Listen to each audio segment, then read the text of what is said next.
Let's see. Where am I drafting? Oh. Hello, welcome to the Reloading Podcast here on the Firearms Radio Network. My camera's over here now because I got the screen working. So this is what I'm looking at now. Whee.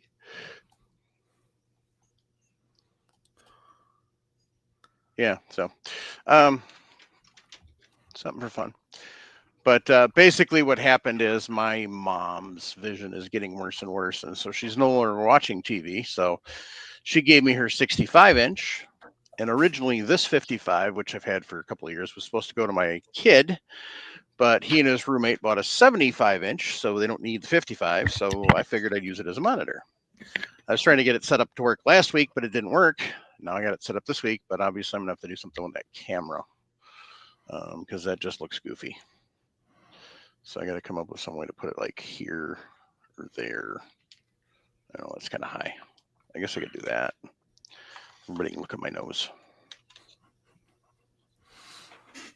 Whee. There, that's not bad. I guess. That works. Anyway, so how's everybody doing? Doing good. Doing pretty good. Excellent. Little mad. I was going from the second pick in our fantasy draft at work.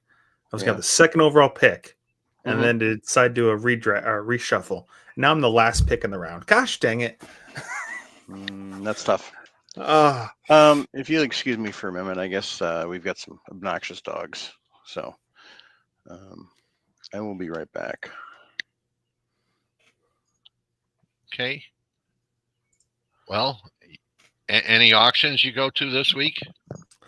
No, I was actually relaxed. I bought a new smoker the weekend before, a new pellets grill, and so I assembled that same weekend, and it was the first weekend of college football. So I relaxed, didn't do anything, put a couple things on the smoker over the weekend.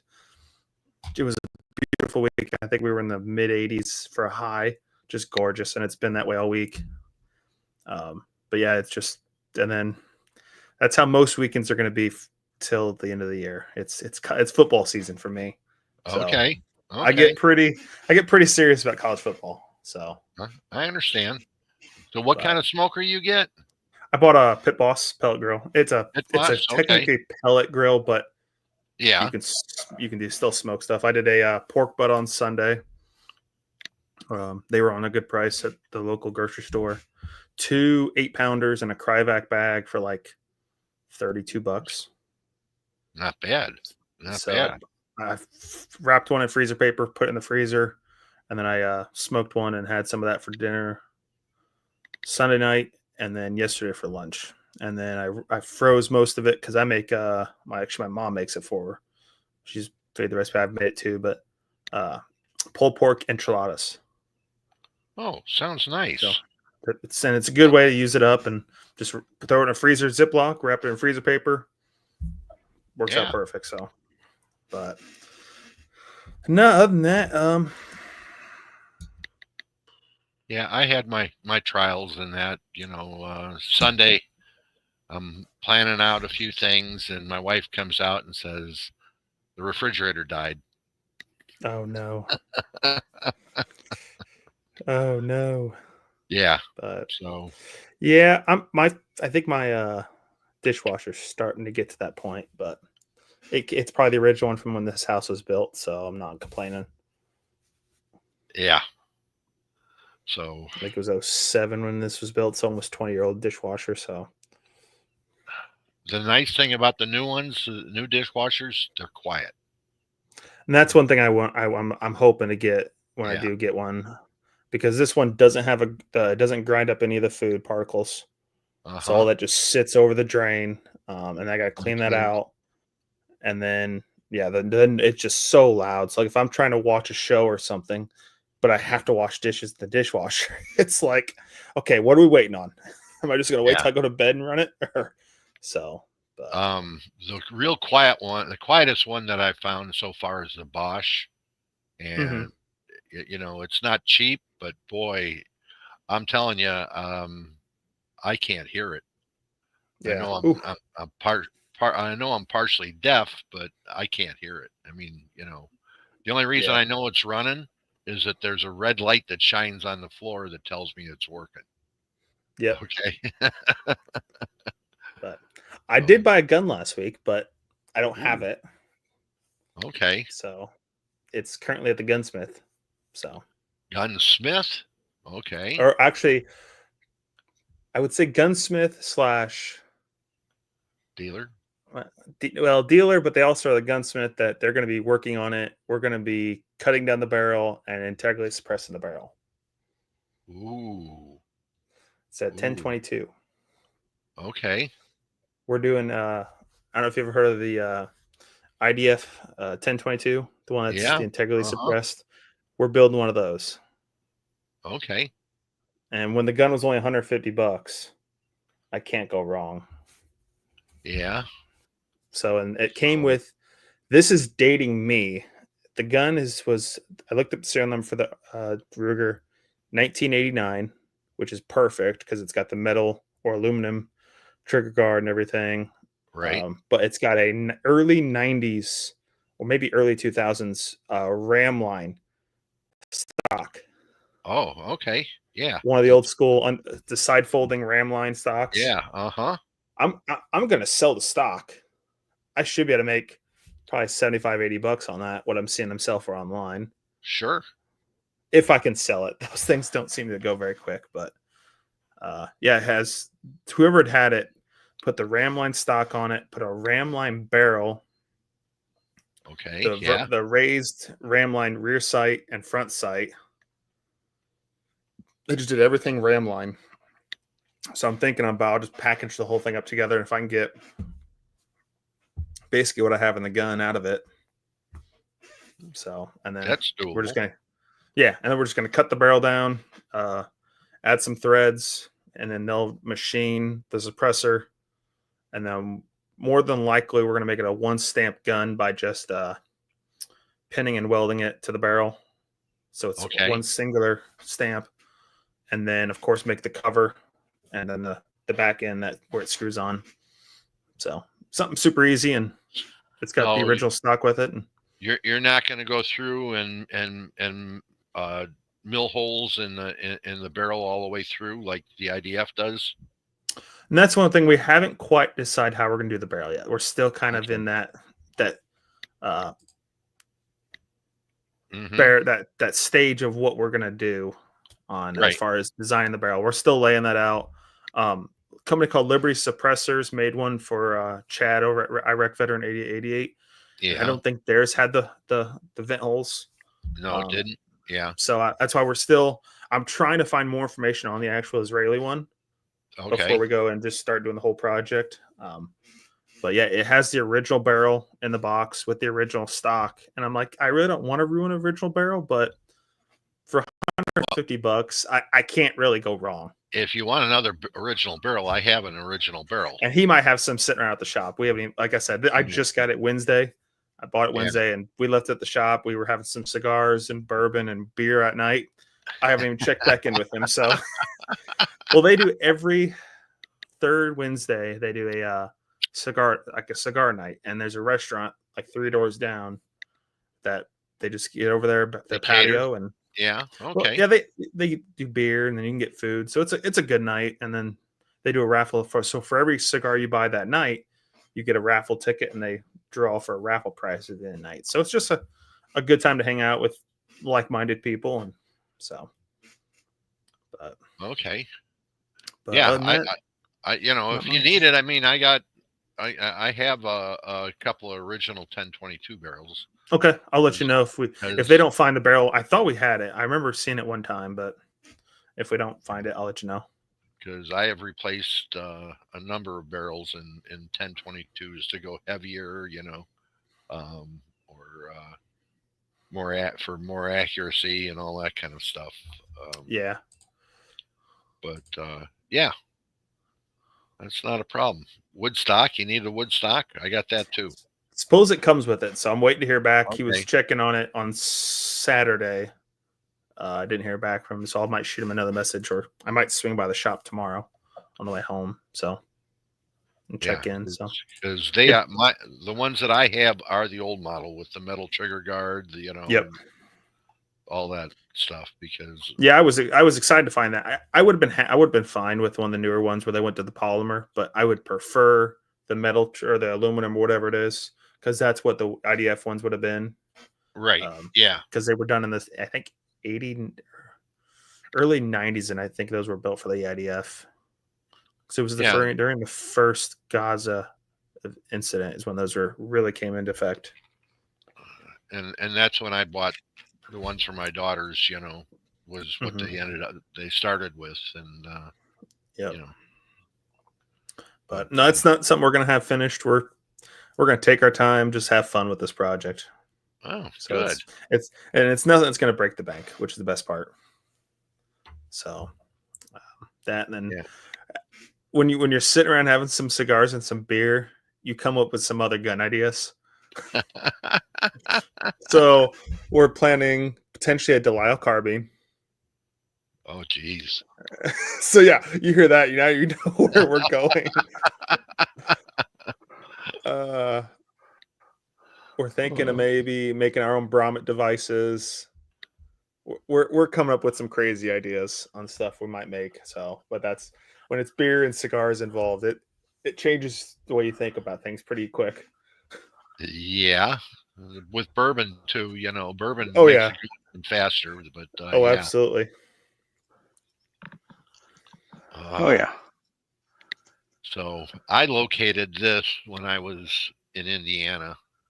This is a Bianchi number 52, the original release of the holster for Ray Chapman, with the Bianchi star on it, labeled the International. I was surprised how good a shape it's still in.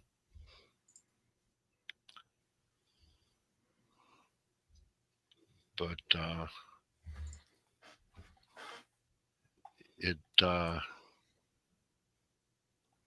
there's a competition in Indiana that uses 22s for speed challenge, and they run it just like from a holster. So I am thinking, okay, I got that Nelson conversion coming for 2011, and it should be here hopefully in the next week or so, and just have to get some mag pouches for it and go from there. So that's where I am, and then buying enough 22 ammunition.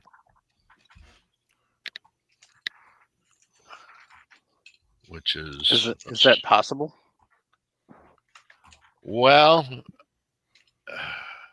I don't know if it's possible, but it's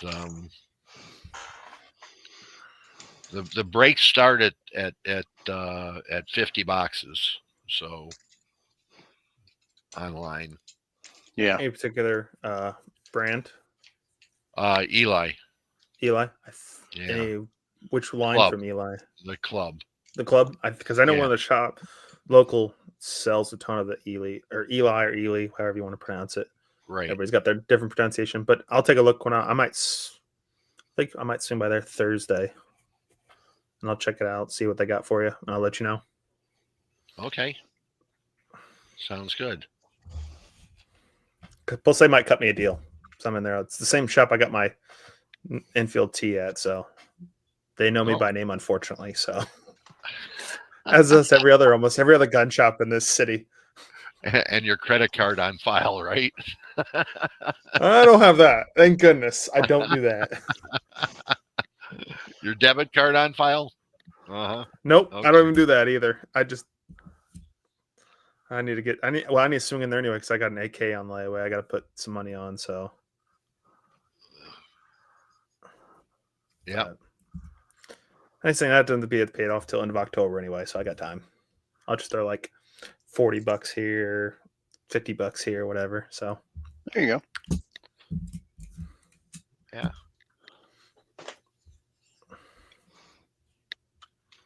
Ah.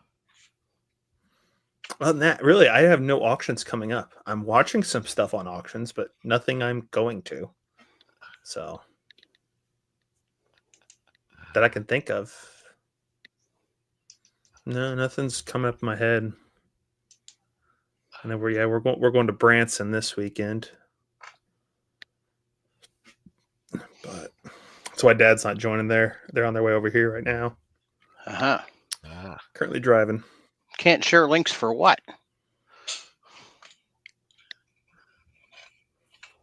Yeah, some sites don't like to post links on here on YouTube. What does he want you to share links with? He's probably talking about that holster. That's my guess. I could be wrong though. Raggle Fraggle, what do you want a link for? What are you asking about?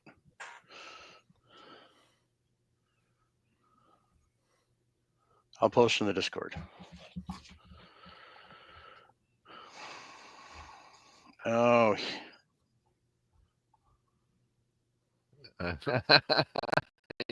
Oh no, I know about the Delisle. I know about the Delisle because when we were at SHOT Show, the guy tried to sell me on that's what he's Delisle. talking about. Okay. I know exactly what it is or who it's making it. Is it already on there?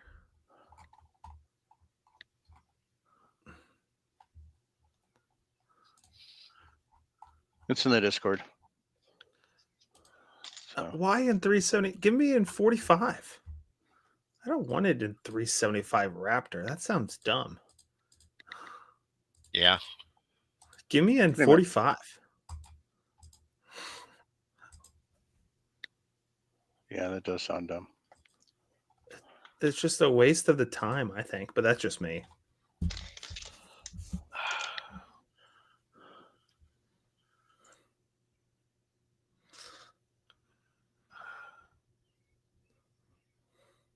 Yeah, because there is a company. I had their card here. I actually saw it the other night when I was cleaning some stuff up. Let's put up Delisle. Why does it take me here? I hate Microsoft Edge.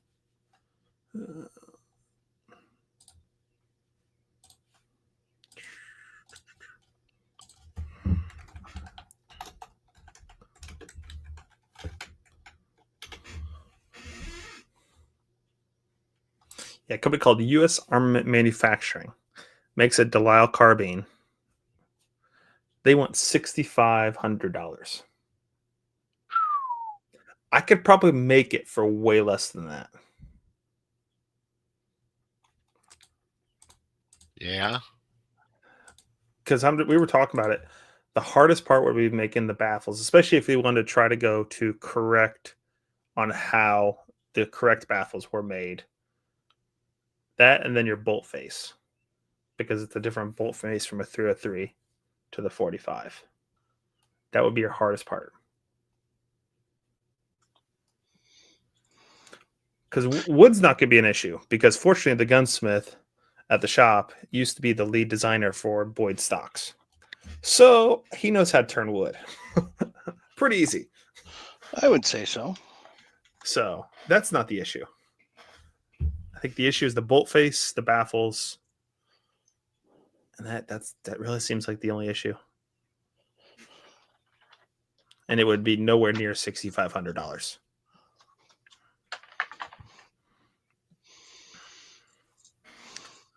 Yeah, these guys try to sell me on this gun. I'm like, nope, I'm not spending $6,500 at SHOT Show.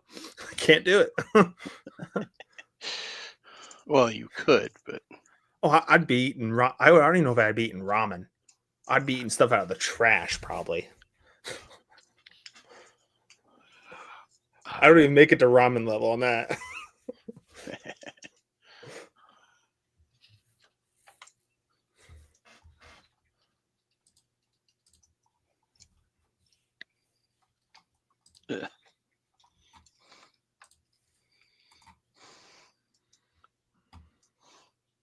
Yeah, I was also looking at a That's fair. 625-8. Mm. Yeah.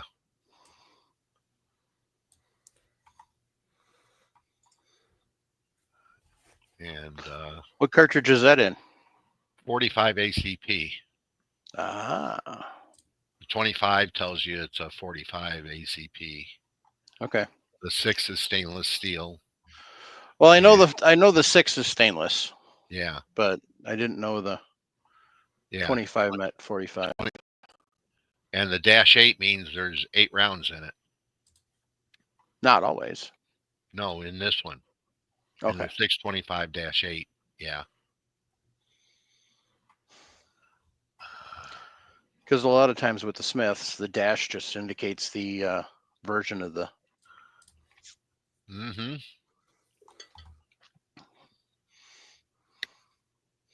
That'd be fun. Yeah. Probably pricey. They're used, so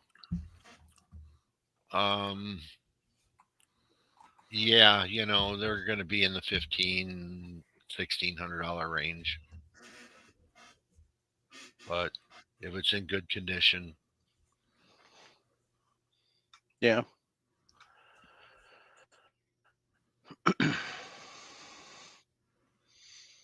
Well,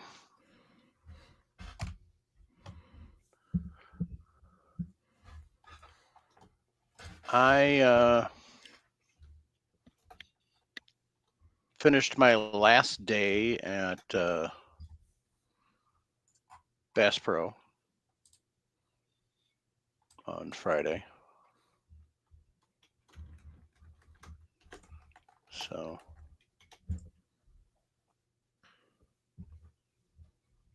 that was kind of interesting. But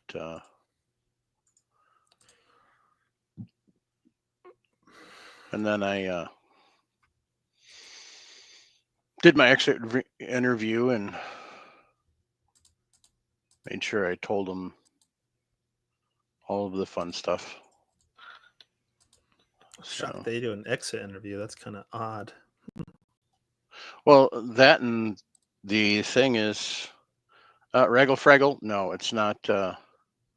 It's not Welcome to Freedom. It's Welcome to Even More Brokeville. Just going to be working overtime at the district office, or if I've got extra stuff to fix, then like right now I've got a bunch of stuff to get fixed and out. So my boss told me today, as I was heading out, he says, if you want to work some overtime this week, go ahead. So. okay.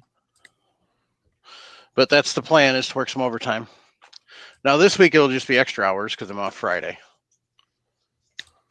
Because I'm meeting listener Drew up in the Twin Cities on Saturday to go to a Twins game for my birthday. Mm-hmm. You'll love that ballpark. I've ever been. I have not been to Target. I went to the Homer Dome. Yeah, I never got to go to Homer Dome. But I gotcha. Target's super nice because wherever you sit, you feel like you're on top of the game. Yeah. Which is, I think, the best part. What a mess.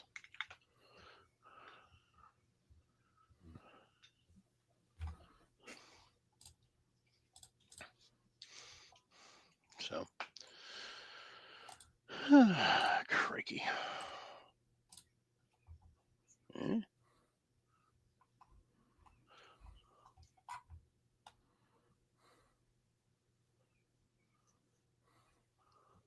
Don't mind me, I'm just having brain farts here. So, excuse me.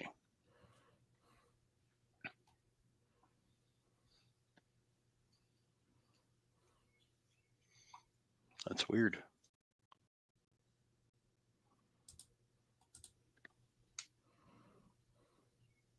I could have swore this thing said on it clearly what it is, but it doesn't. Oh, there it is. Okay. Sorry.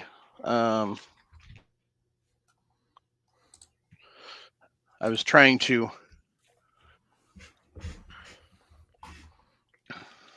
download the software that I needed,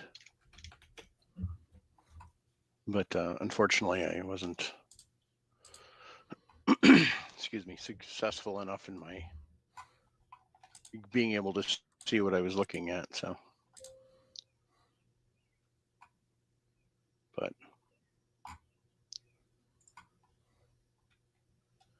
we'll let it go this time, Mike. Yeah.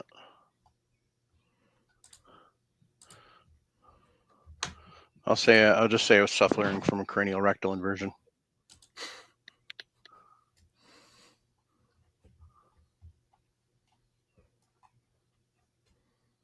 That's my story, and I'm sticking to it.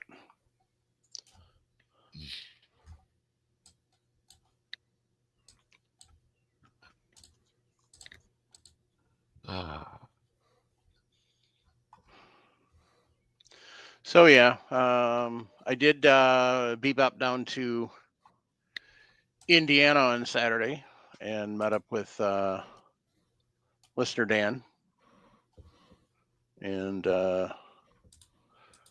we swapped presses. I swapped him 650 for his X10 that I'm going to see if I can get working. So that way he can actually get to loading and be able to be a little more productive. And I've got something else to tinker with. So. And yes, Raggle Fraggle, I saw trees. In fact, I posted a video in Discord.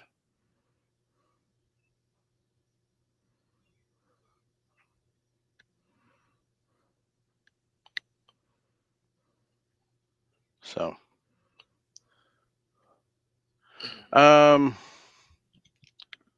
lots of trees actually, but I was told it didn't count because there was still a field in the video that I shot. So,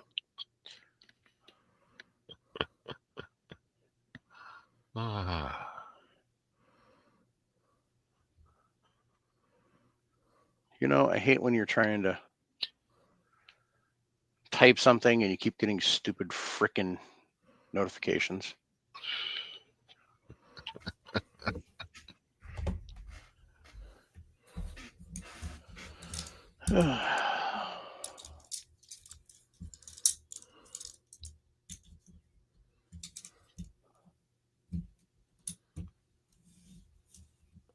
Anyway, so yes, lots of trees were seen.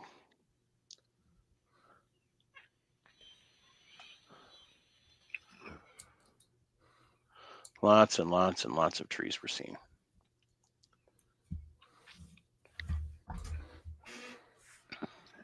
Yeah, we missed each other on the way back and forth. Yeah.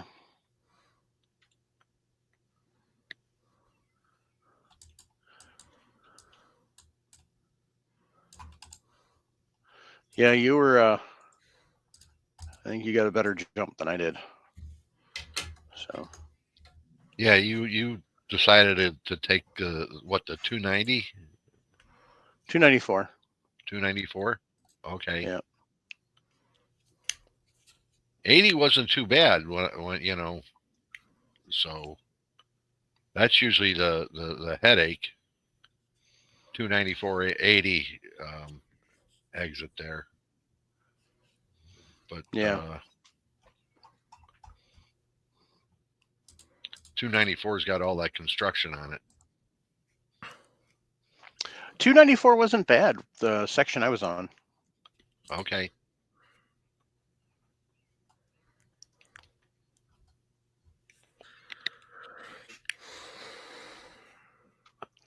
Thankfully, so.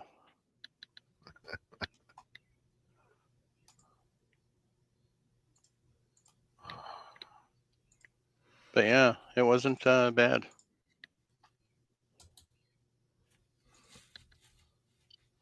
So have you set the X10 up yet, or you just got it sitting in the house?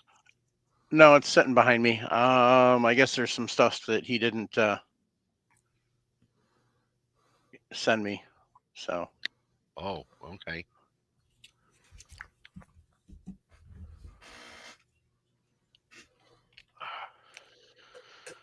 PNC Park, isn't that It's Jolly Rogers. Yeah, isn't it the Buccos? Mm-hmm. What's wrong with the X19? It's a Glock, but it's X10. a 19X. Yeah, I was like, I'm just giving him crap since he was giving me crap earlier.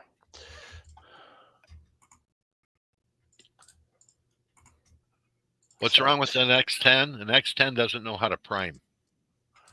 That's the rumor I heard. It has a problem with handling primers. Yeah. Yeah.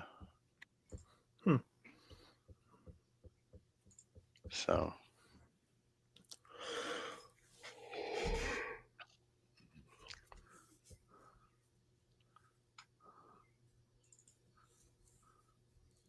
And then the advancement mechanism in it is very delicate.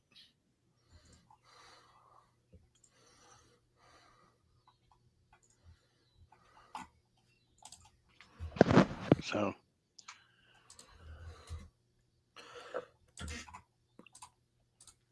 Yeah, that's my understanding too.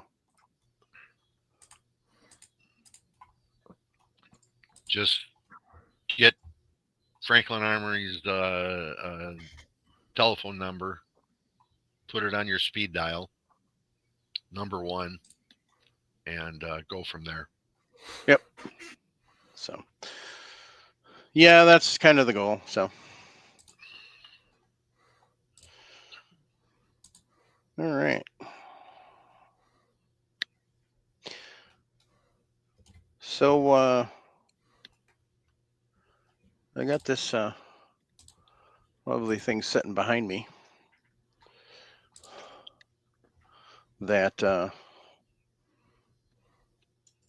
is let's see how this works. Wake up.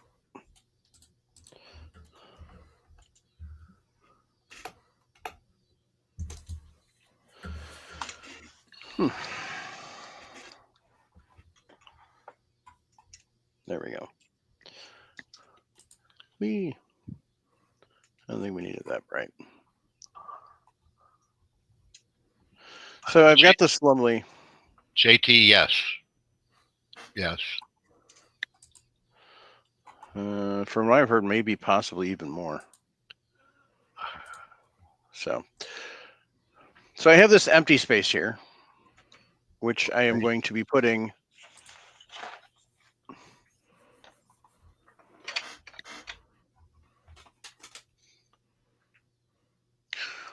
well, I think that's a problem because I do believe that that's got to go under there.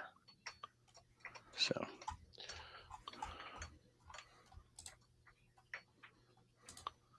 Rock Checkers have an auto prime. That's news.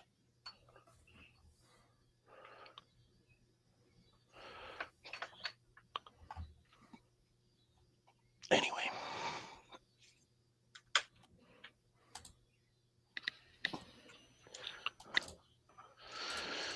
You said it, Reggle Fraggle. You said it. Everybody remember he said that. Yep. Sucker.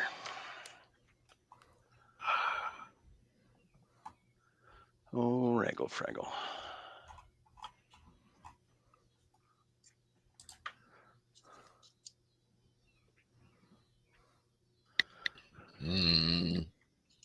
Yeah, there's a priming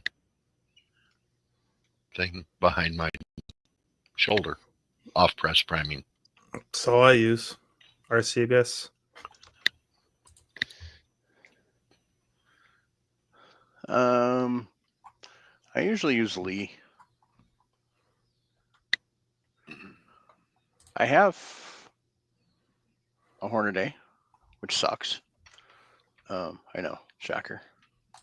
Yeah, that's a RCBS Holland setup.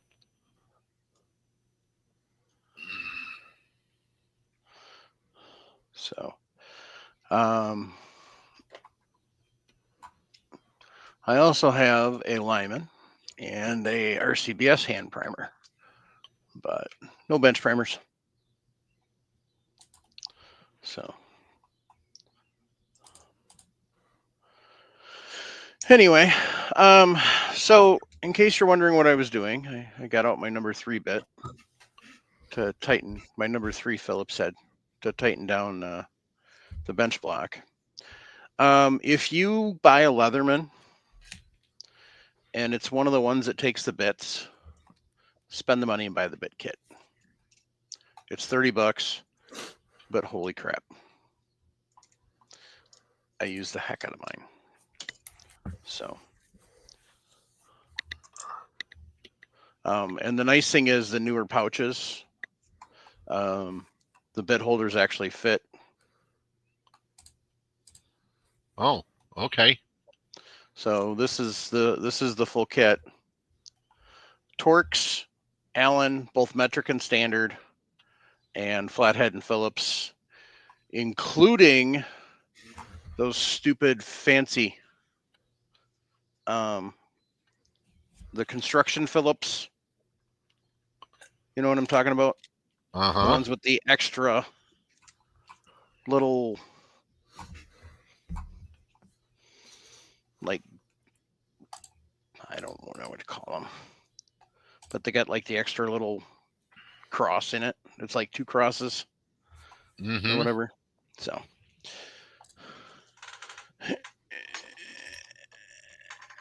let's see if I can move this without pinching my fingers. Nope, could not.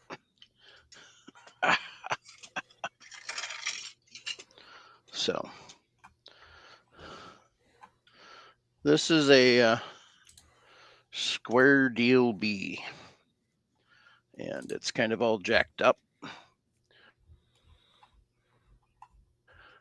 So, got to figure out everything and figure out if it can even be mounted on this. Oh, that's broken. Oh, that sucks. The little bushing is broken. So, well, it should be able to mount on there. There should just be 3 screws on the back to mount it well, down. It's got this little black plate on the bottom, which I don't know if that gets in the way or not. So, when the ram moves up and down. So that's what I got to figure out here. Whoop.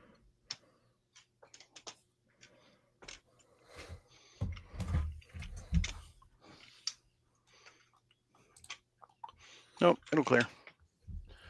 So, all right. So the bench bases comes with some basic hardware.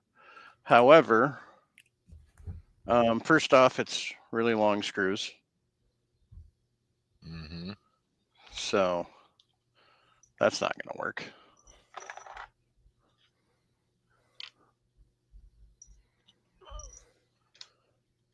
And as we learned with my RCBS or my Hornady Lock and Load AP, it's not a good idea to auger out the bottom of these things.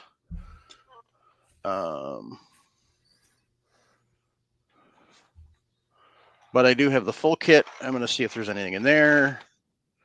If not, we're just going to screw it down and call it a day.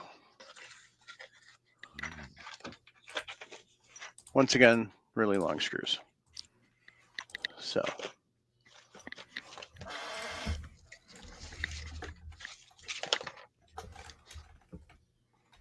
Yep, nope, not going to work. So. Anyway. Those can go away.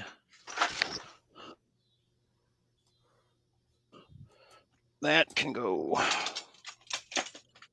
Well, that was pretty cool.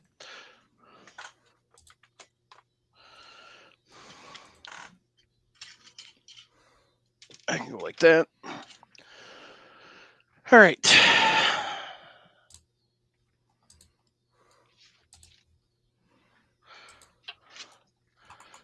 This is one of those things where I started to try and do too many projects at once.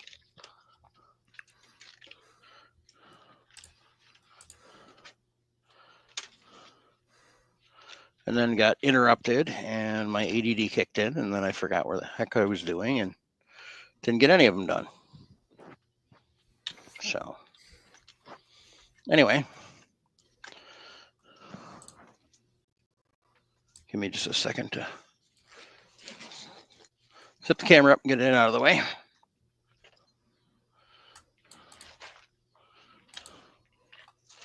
Oh, those are too long.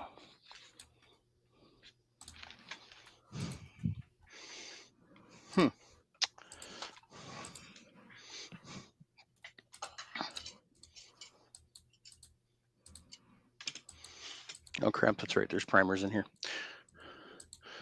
So plan B, I'm just going to anchor to the desk right next to it. Do you have any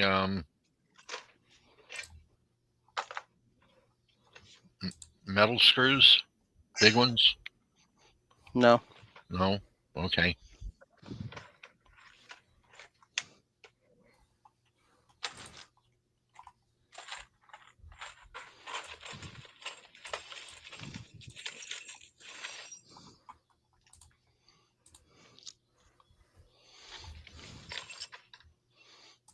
I thought I had the 2-inchers in here, and I don't, so I got to go up to the garage quick.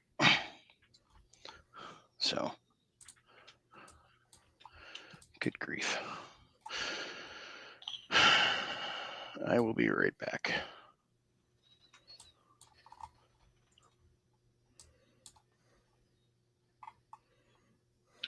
I keep these metal lag screws around.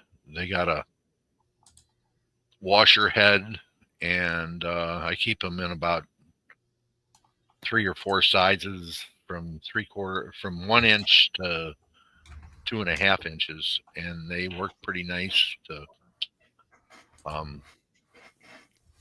screw things down.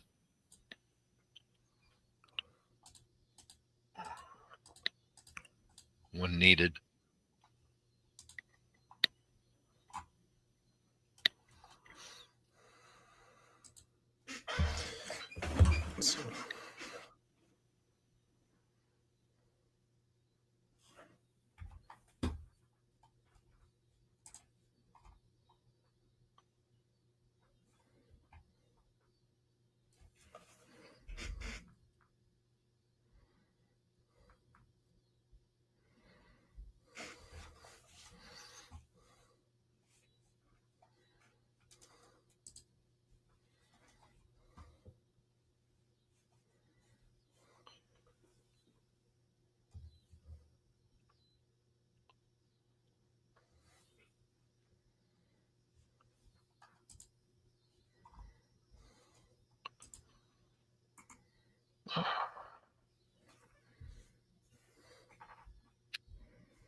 Oh, dead air. Okay.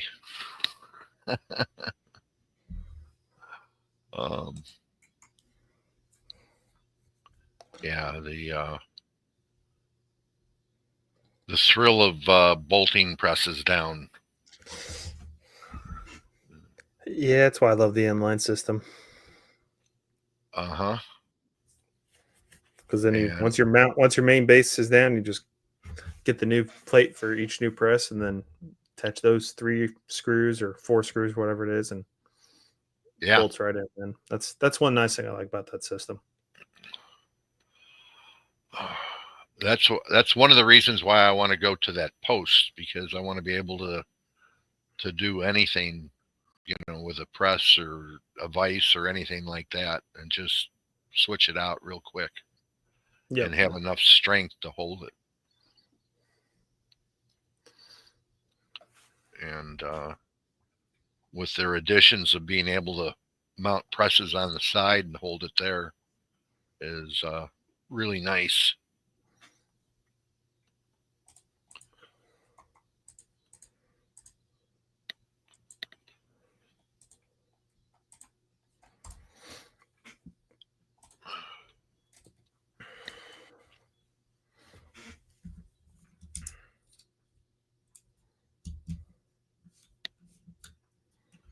Yeah, Raggle Fraggle, that post is awesome. I wanted one is just to change barrels. It is nice to be able to put the post where you want it, and just a couple of lag bolts to hold it down, and really be able to rack on a barrel and have room to maneuver around with it. Every time I mount one to a bench, a barrel vise to a bench, it's a pain in the ass, because barrels are, 24, 26, 30 inches long, and you're trying to get it up near the chamber portion. And so all of a sudden you're going the wrong way on the bench, and post.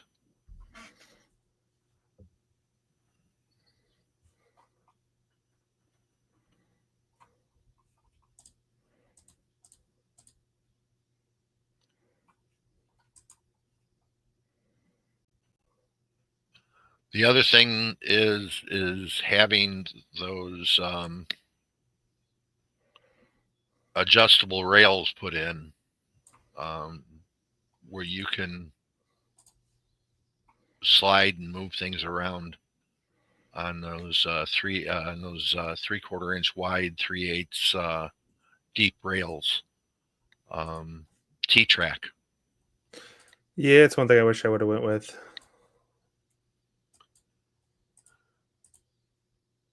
And now that Inline Fabrication makes an adapter for T-Track, it's really nice.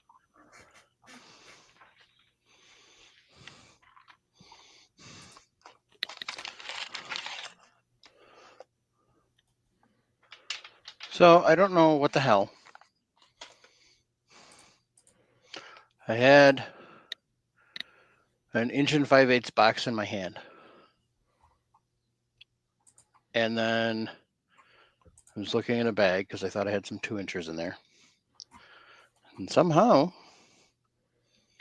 the 1 5/8 I set down because the nail fell. And I went looking for the nail, and I lost the 1 5/8 screws in the garage. So it's that type of day, kids.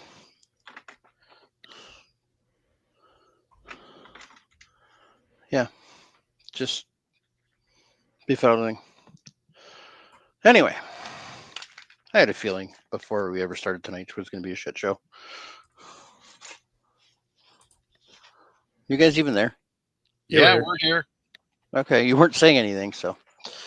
Well, we were discussing the ability of inline fabrication and T-Tracks and all that good stuff. Yeah. And Raggle Fraggle was telling us how he likes that post, and I do too. I want that post. So do I.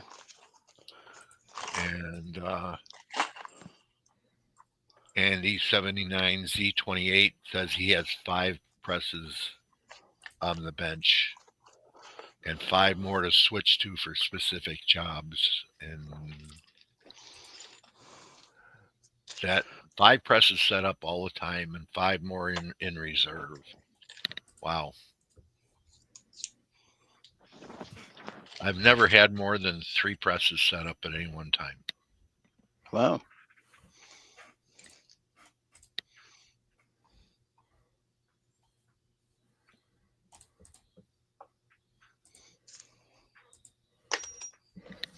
Now that surprises me. I figured you would have had more. No. Because I figured you probably would have had at least 2 shot shell presses and all your metallic. Well, I have them, but I've never had, in all my reloading rooms, I've never had more than 3 presses set up at one time. I've taken presses down and put up, but not just sitting up. When I was shooting trap, yeah, it was, there were two shot shell presses set up all the time. Yeah.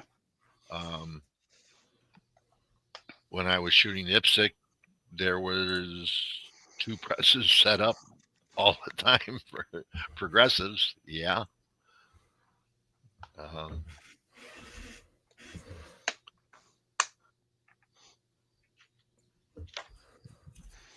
The Dillon RL1000 and the Auto Champ 5 were set up all the time for that.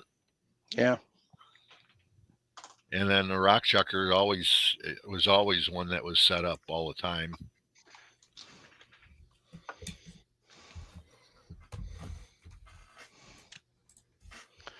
Andy, that's what this one's getting used for because it's already set up for 9. Well, kind of. So.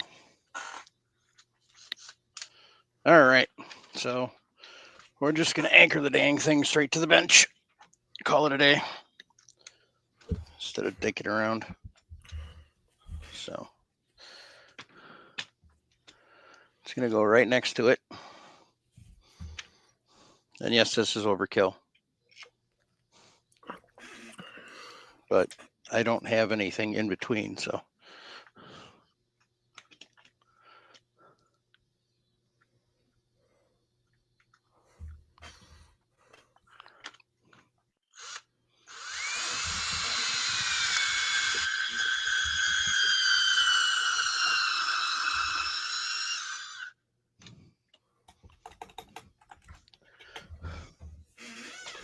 Now for the back 2, I will use the shorter ones that I have in here, which also are 1 5/8, but not the ones I lost out in the garage. So.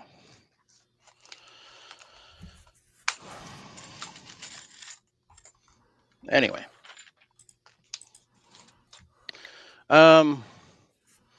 These are a wonderful little set from DeWalt.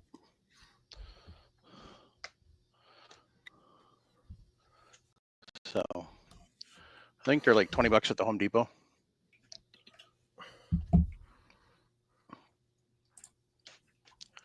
Very nice. And DeWalt bits I found are actually pretty decent as far as taking abuse. So they will hold up. Always prime off press. Why, Andy? Why? Wow. No, I prime on press for pistol. Well, that's what I'm wondering is why prime off press for pistol?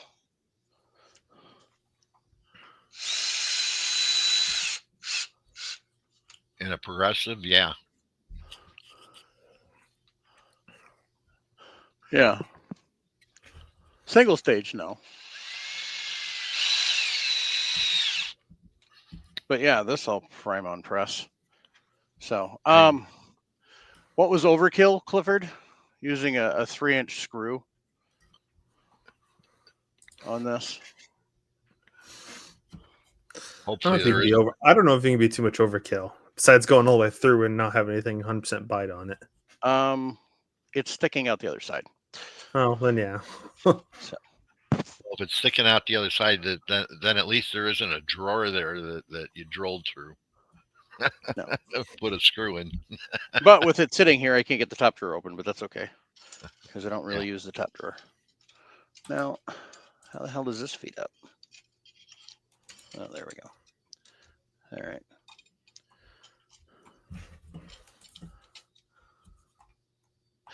Interesting. Anyway. So,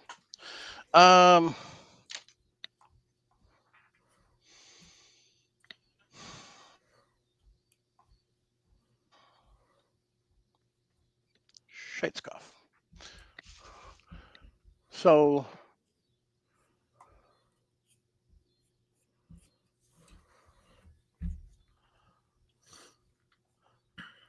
basically, I have to get this thing running, and I've never dealt with a square deal before. So,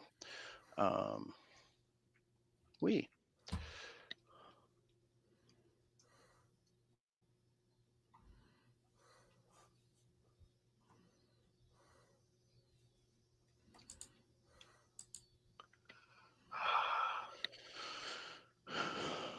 Zach, I'm the same way. That there's when you're building something, there's no such thing as overkill.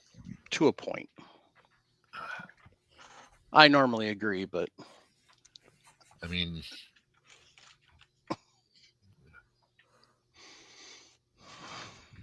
last bench I built, Jim asked if I use screws, and I said no, I use nails, and that's where a framing nailer comes in handy. Mm-hmm.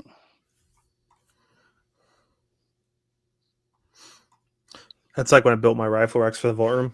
I didn't use any screws. I nailed it. You get a better hold.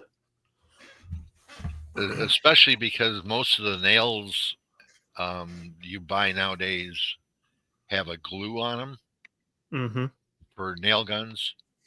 And when being driven in hard and fast, they get hot, and that glue melts and then helps glue that nail in there. And it, yeah.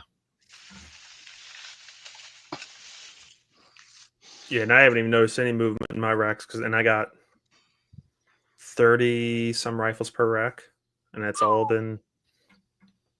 nails holding it, or for framing guns. Yeah, nothing nothing to it, and and then it's into the wall, and so each gun weighs at least 10 pounds almost. So, oh yeah.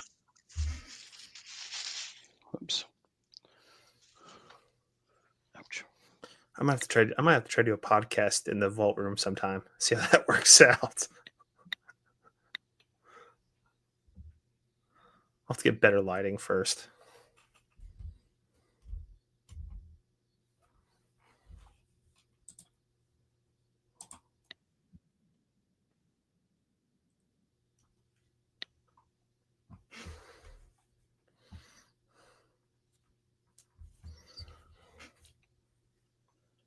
Well, I don't know how much of the rest there's going to be, Andy, because I think part of the stuff that I need is in a tote and storage.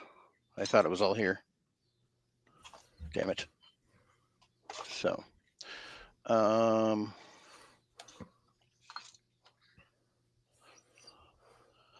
powder dispenser I have somewhere. I don't remember where it went, because it's the one that I originally had on my 550 that I was using for 9. But I put it somewhere. And I don't rightly see it.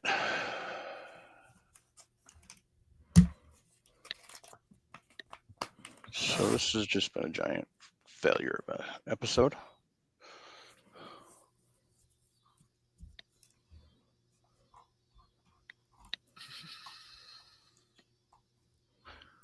I wonder if it's on the garage.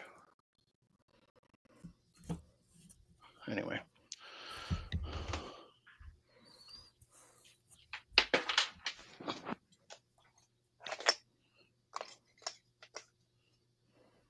Andy, on a progressive, there's no need to rush. You just, go as fast as you need to. That's all.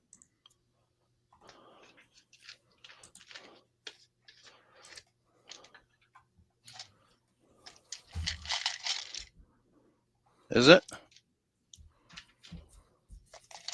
Well, no, he said powder measure on Square Deal B is different. Sure didn't look like it. So.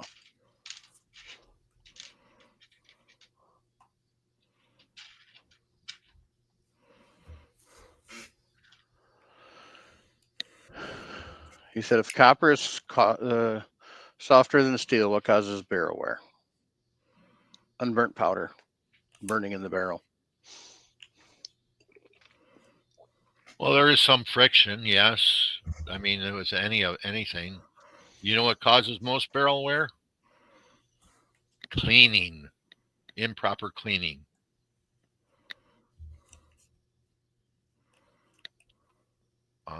After that, it's heat. Burn the barrel up.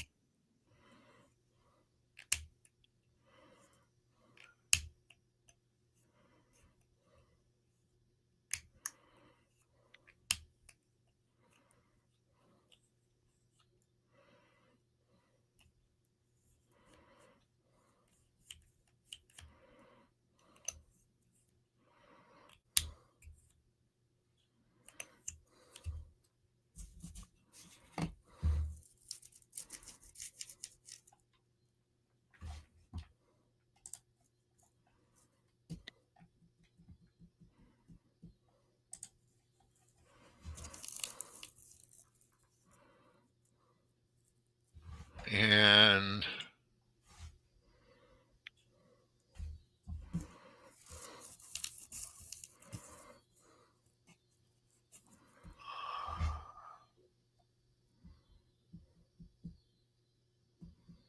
Andy is right.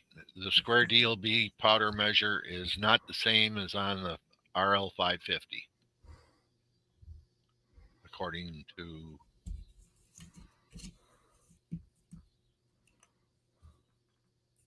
the powder measure is designed specifically for that machine.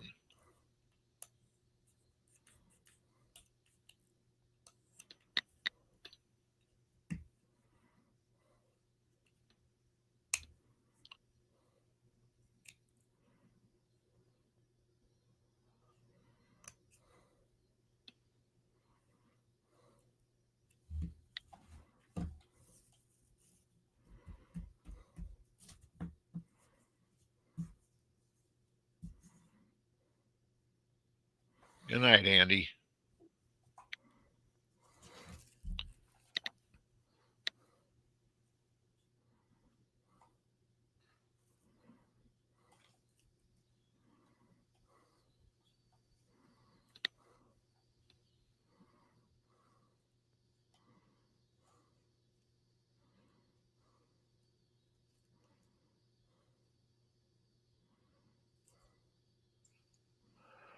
Okay.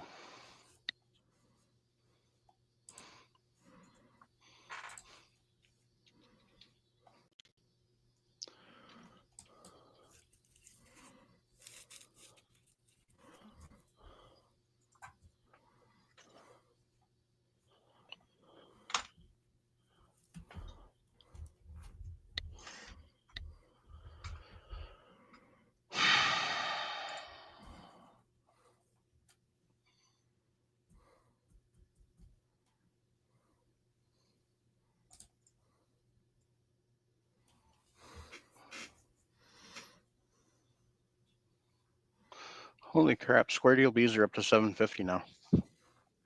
Yeah.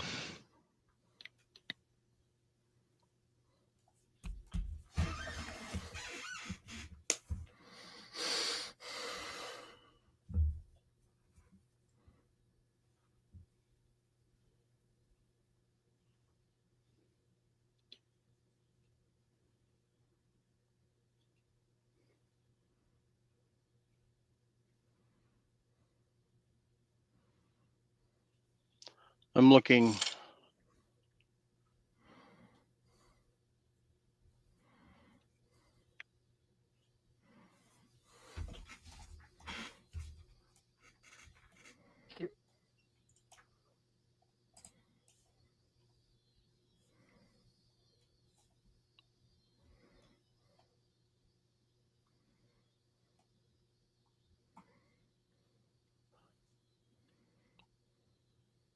What the hell?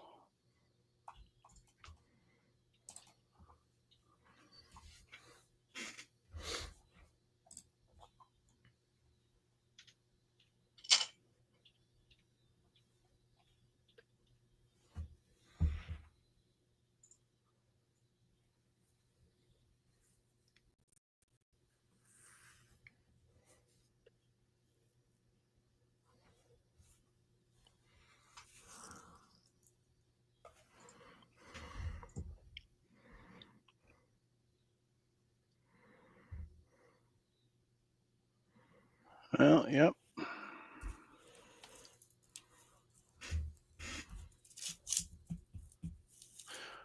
Oh, or did I?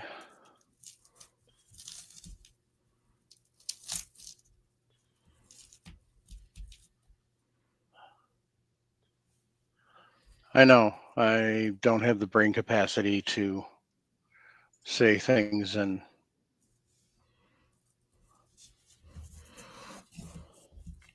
I think that I think, Andy, what I did though, because I'm looking at this and this is the smaller. I think what I did is I was smart enough to actually take my plastic off and put it on the Square Deal B, because that one is the smaller. It is not the same setup as the one over there on the 550.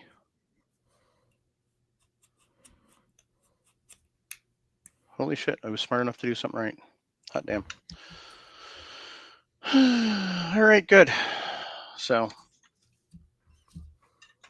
that's a win. Hey, 9mm primer. Woohoo!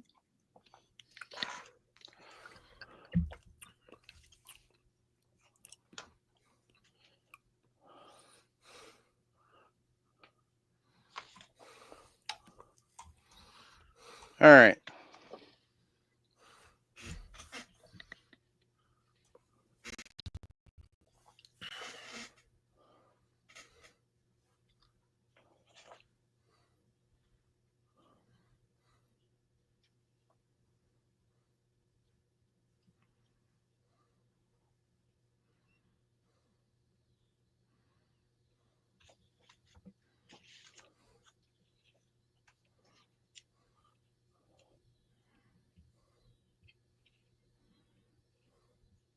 Yeah, it looks like some of the stuff's over there. So like the little primer alarm, not a big deal.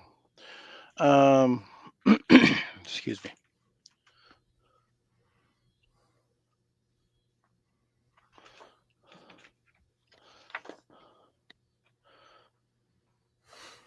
So we got the press mounted.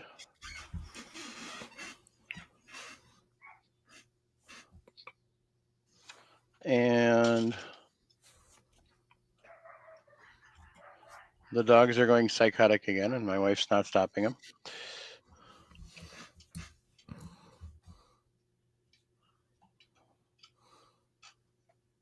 So, oh, there she goes.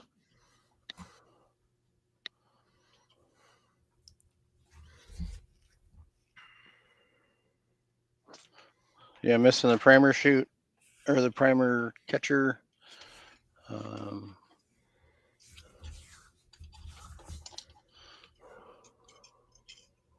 So that's bent and broke. That bushing's broke. Excuse me. All right, so at any rate,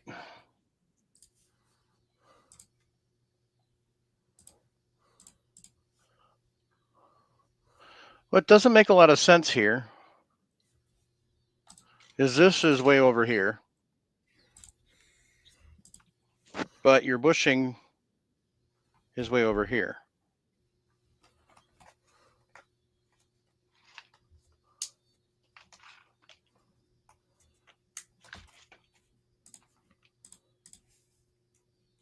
Oh, I guess it does stretch across. Okay. Interesting. So yeah, this goes across like this, Paul. Okay. Weird.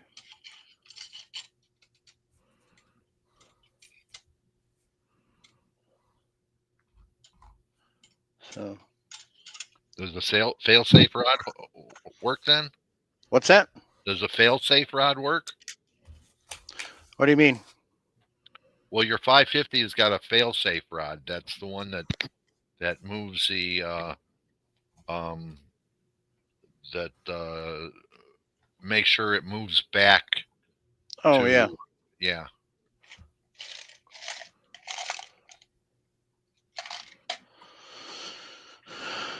Yeah, it shows the fail-safe rod works. So Okay. Anyway,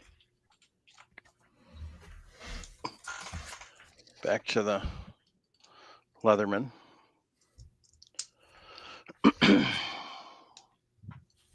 Because I think I mistakenly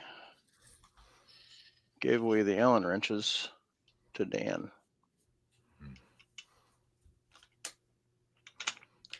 So that's supposed to go on like that, I guess.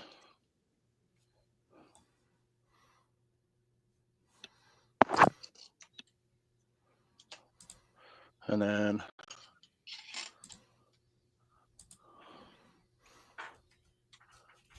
fail-safe fraud comes up.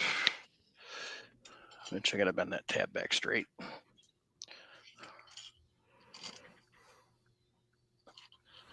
There. So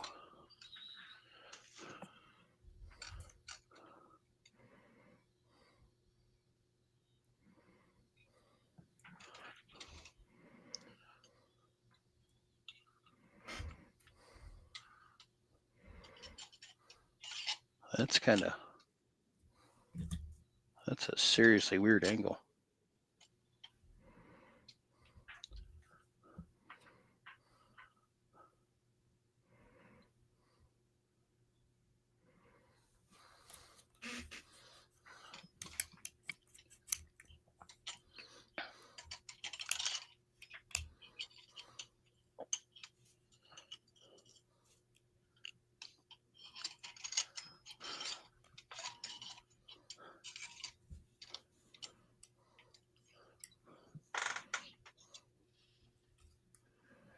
Good grief. Oh, I see. I was thinking that blue wing nut was like a multi-piece assembly. Clifford, Zach wants to know, Nick, how's your finger doing? Doing good. It was a year ago Friday. Yep. So, other than that, we're pretty much as most mobility as I'm going to have. So, yeah.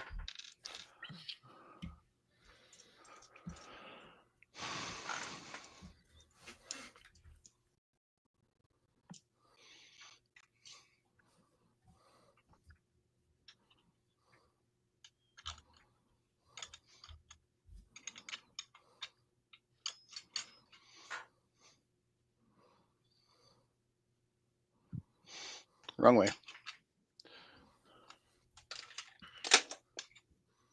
Oops. Have to pick that up later. So it goes through like that.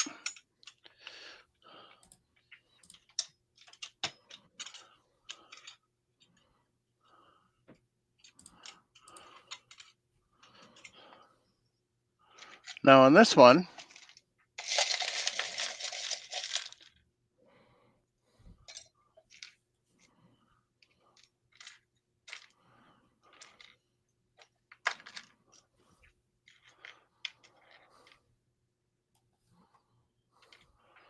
they actually use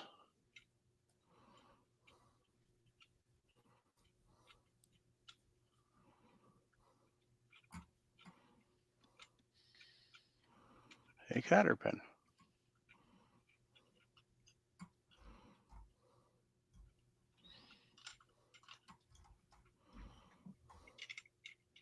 To hold it in place.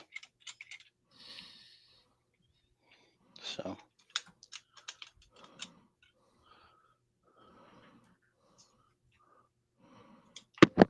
now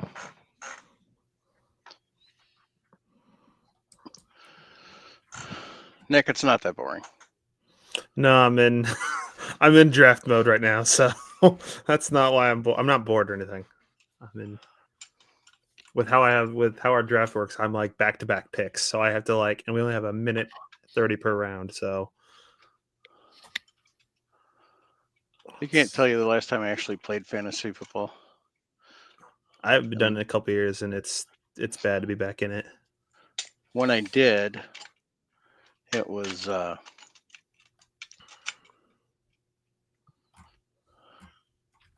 I only did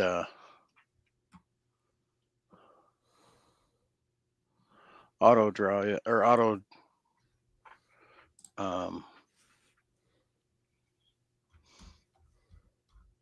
auto draft. That's it. So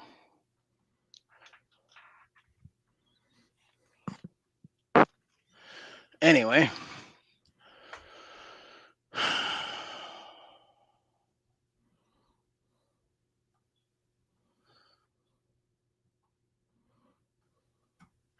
so once you get the rod through and then you get the pin in here, as you saw, I had to actually lift this back up to get the rod down in. Normally this is a one-piece item. That's just kind of a little guide. However, this one is not currently. So I'm just going to slide it back up in here. And we'll do the best it can. And that's still not straight.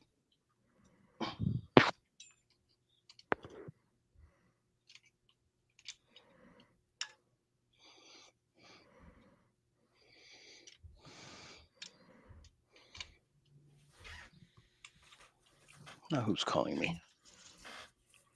You're an idiot. You ever have one of your friends you just kind of want to slap?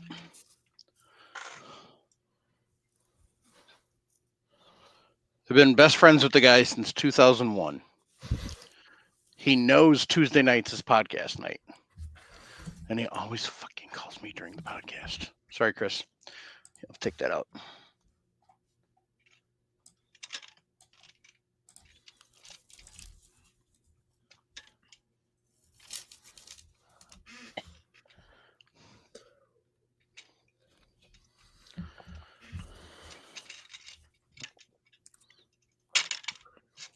There we go.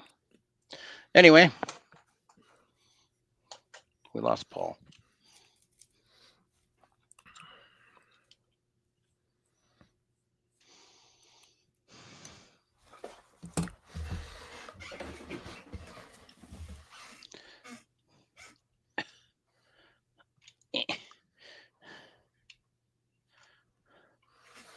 I would show you all what I'm doing, but it doesn't, it's not easy to get the camera down here. And while I'm doing this. So, but on a Dylan, I can show you now that it's connected, I think. But down here, it's got this little blue wing nut. And that helps adjust tension on this rod. So that's what I was putting back in, and I was putting what's left of that bushing back through the bracket that it sits on.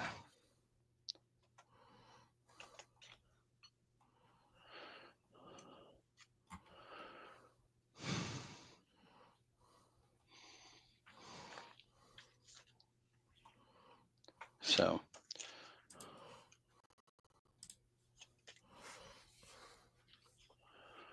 once we get that set, we get the rod back in, then I can tighten this back down.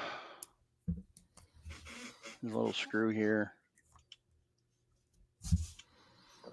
that holds this in place. I'll show you that too. Maybe. That screw right there, which holds this down. So that's what I was loosening.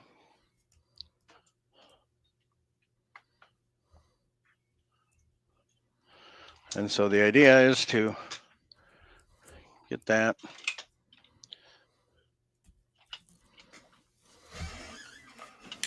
So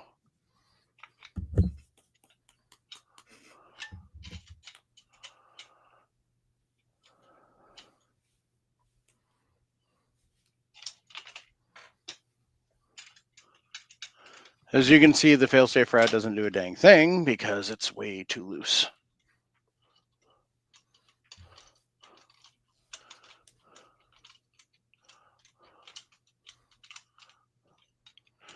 But what you can do is you can slide this back over where it's supposed to be, and then you can tighten up the blue wing nut until you're pretty much tight. You don't want it like super tight because then it can bind up, but you want it tight enough that it pulls it back down. Now see, I've got it too tight because it's pulling on that. So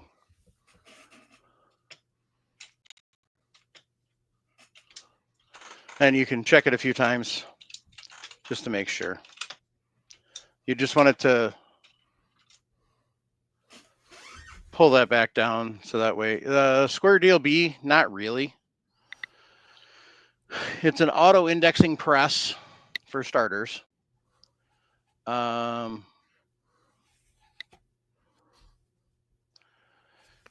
It has a slightly different setup. The dies are their own separate dies. So it's kind of a different bird. It is not the same. So I can kind of show you here. So this is a Square Deal B. About the only thing that's the same as that and the lid. And then there. So it's got kind of a similar primer setup, but not really. It's auto indexing.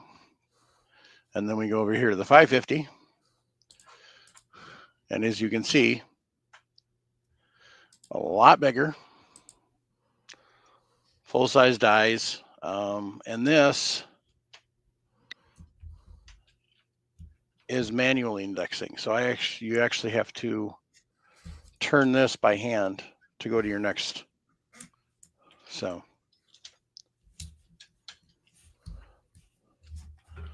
that's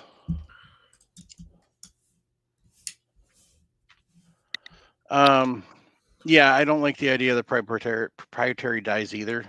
So that's kind of the drawback to the Square Deal B. But well, that and it's limited just to pistol calibers. That too.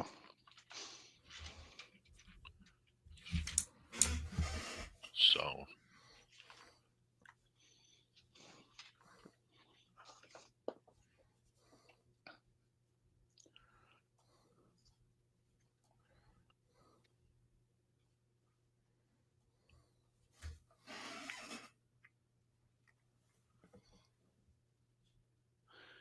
So as part of this, it comes set up partially from the factory. So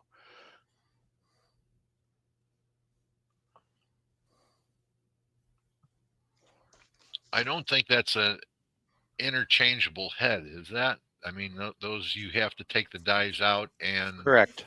Remount them. So yep. No raggle fraggle. The die holders are not like the 550. Nope.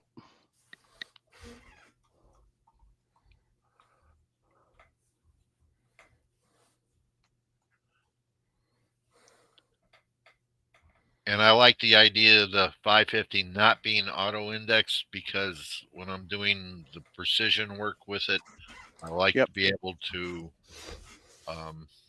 move things at the pace that I need it to move at.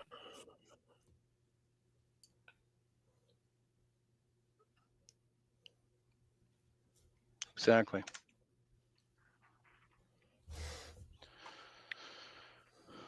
So here's what the priming system looks like. It does look similar to the 550 setup where it rolls back and forth and it's got the cup and you push forward and it's spring retracted.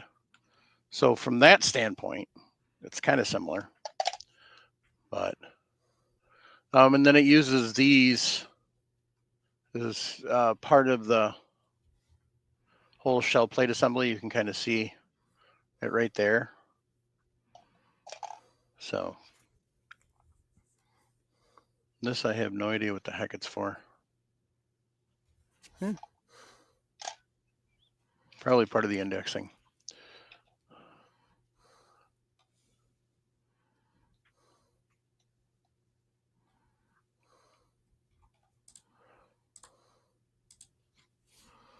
I don't think the Square Deal B has even been given a refresher. It was designed as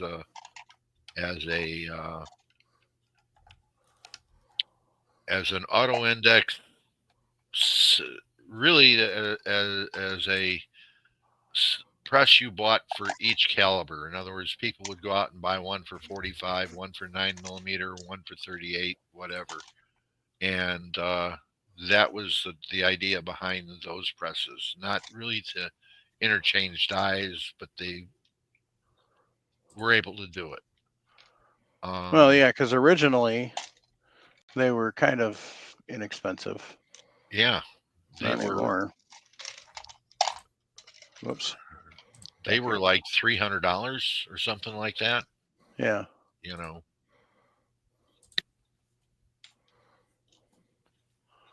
Not anymore. Not anymore, no. I just looked and they were, what, 7? $750. Unreal. And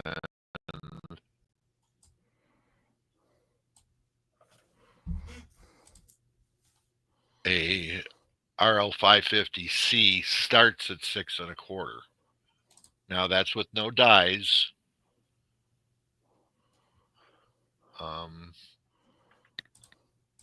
But yeah.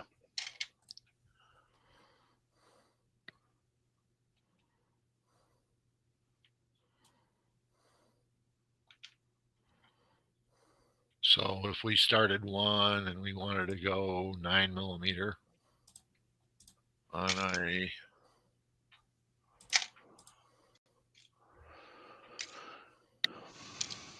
Oh, you're going to price out a 550?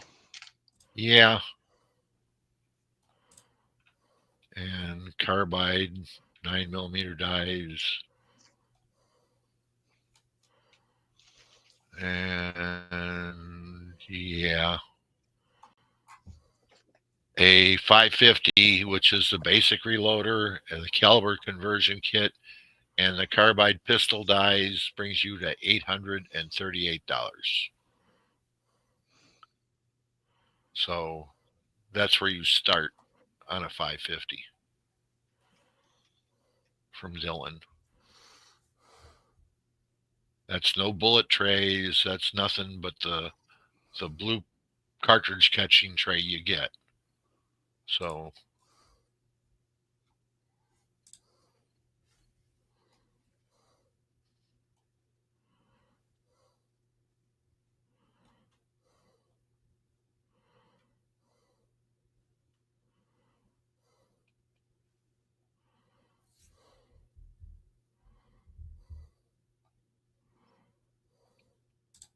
why the sudden spike in price?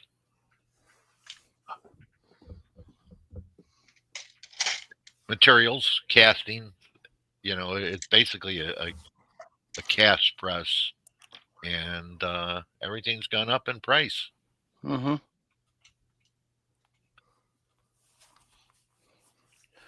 Especially aluminum, as Jeremy is wont to say from Top Gear.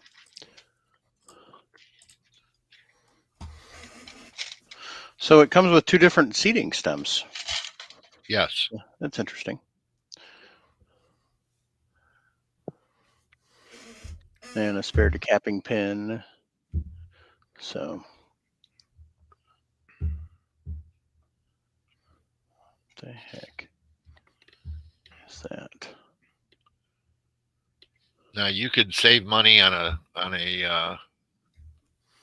550 by not using Dillon dies at $126 a set for their carbide dies. Right. So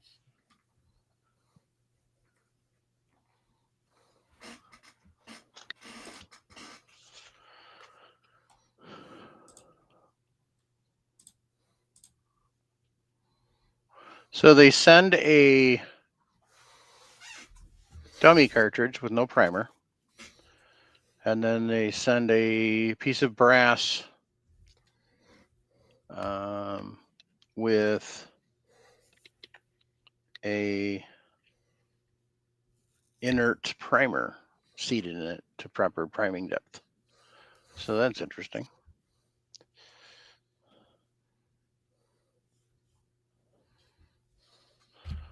And I'm trying to figure out what the thing on the fourth. Time to get the bigger instructions. Was the fourth station the crimp? Is it?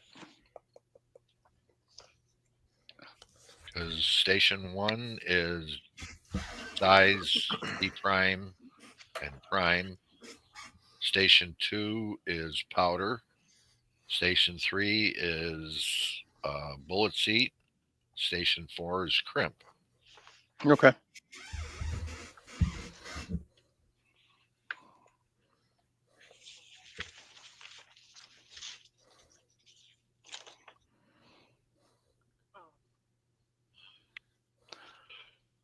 Yep, nothing wrong with using lead eyes on a 550 or anything, so.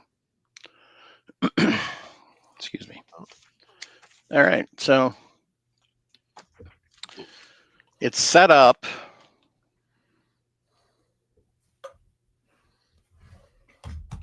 Basically. Okay. So for next week, I'll clean out the hopper and then put powder in it. And we'll show you how to fill the primer tube. And go from there. Okay. So.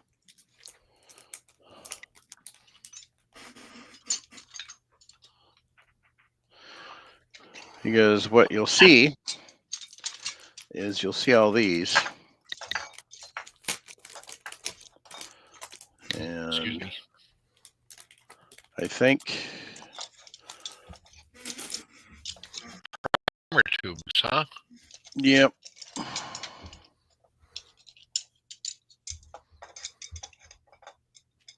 Oh, some of those are RCBS. No? Nope.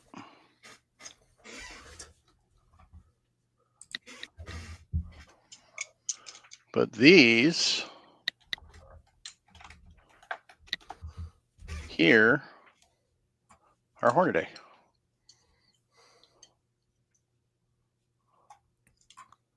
Was that one with a white tip on it? This one? Yeah. This? Yeah. Okay. That's for filling. Yeah. Okay. And then you dump them into here. Hold on a second. And this metal tube, I'm not sure.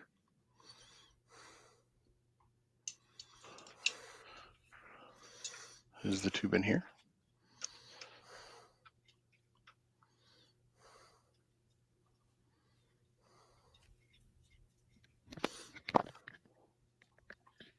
Okay. Back here.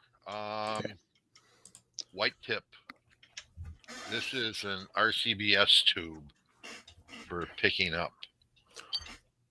Well, that's what Dylan's selling with them. This is blue tip. This is small primer, and it has an index in it to index into the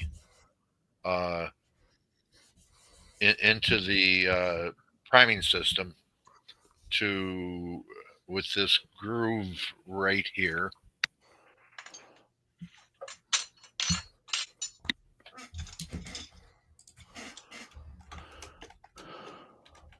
With the groove that is right here. That indexes into the priming system when you put the tube in. This is the pickup and okay. Primer dump for the Dillon.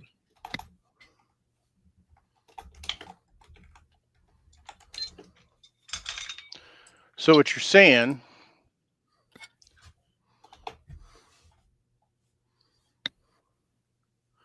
is, I get the damn thing to flip over. This is for taking like so. Yep. Except for it's jammed. So.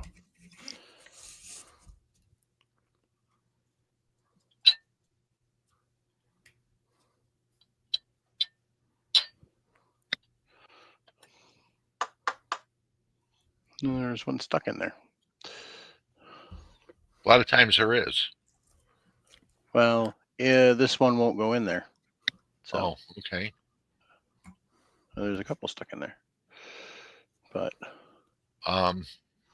when I have found that when I go to dump these in, I take the retaining pin, the little metal clip, yeah, and take the metal clip and put it down like so. And it pushes those primers down and through the tube. And when they go into the tube, but yeah, the white, I mean, it doesn't matter. You can use any of the ones for picking up primers you want, but yeah. And Dylan usually sends you replacement tips for their priming system. Yep. Because they break.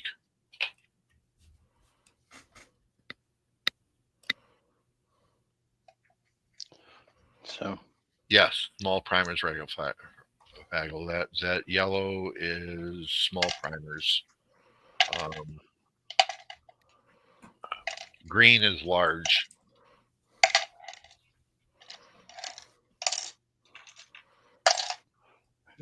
That's loud.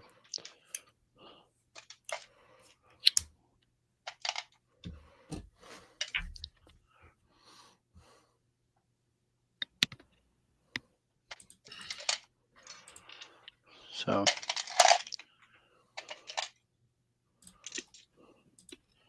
I'm going to mute myself quick so I can just get this crap out of the way. Okay.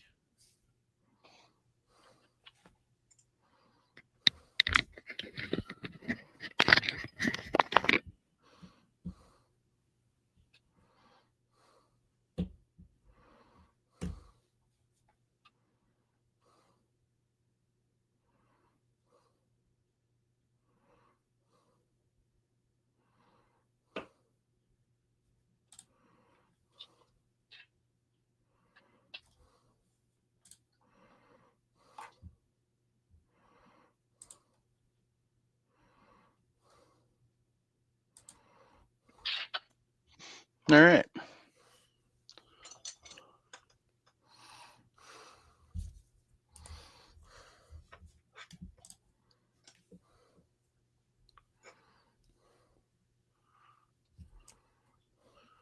Interesting. Just flipped.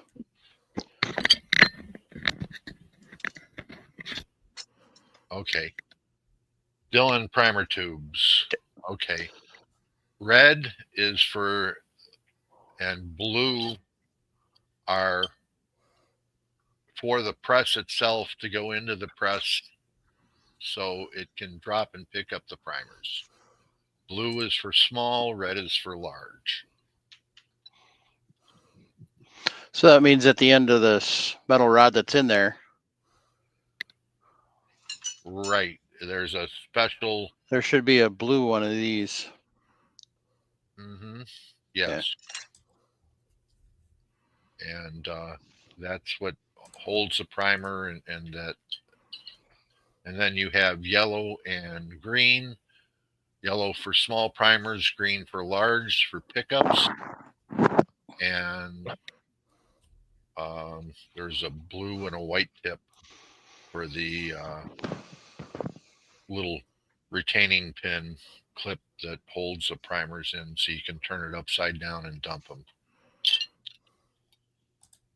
And then RCBS just has a white pickup, and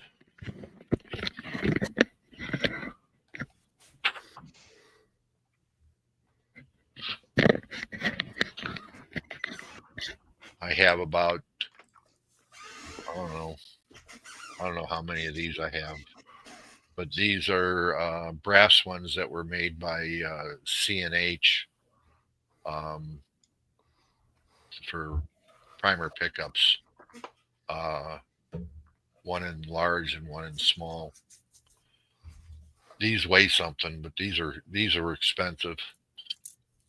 I would suspect so. If they're made out of brass.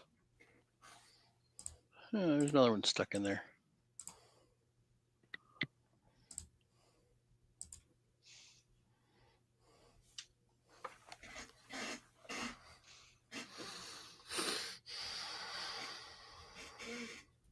Good grief. Use a pin to push it down. Yeah, but they're stuck. They're stuck. Yeah. Do you have the plastic rod for the primer? Yep. Push down gently.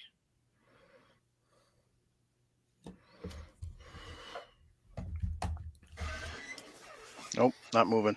Not moving, huh?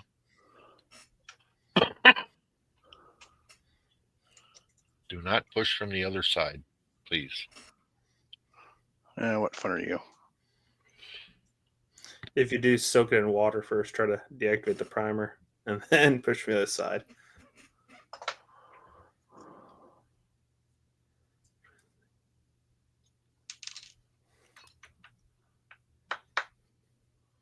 I just took it off. Holy Okay. Nikes. That's not good. What?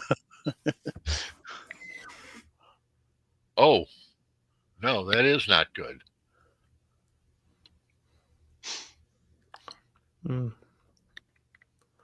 Wrong primer, wrong tube, of course. Yeah.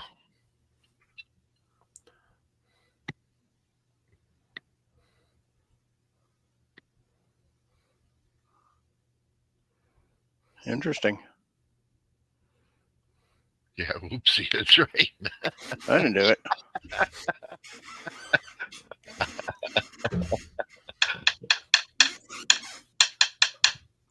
I didn't do it. Oh, no.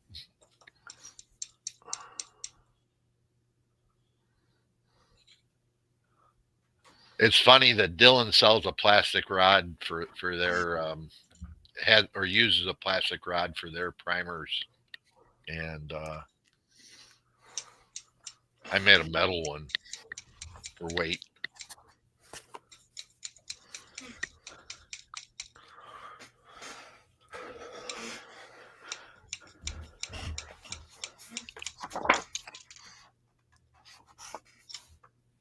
Oh. Hey, we're clear.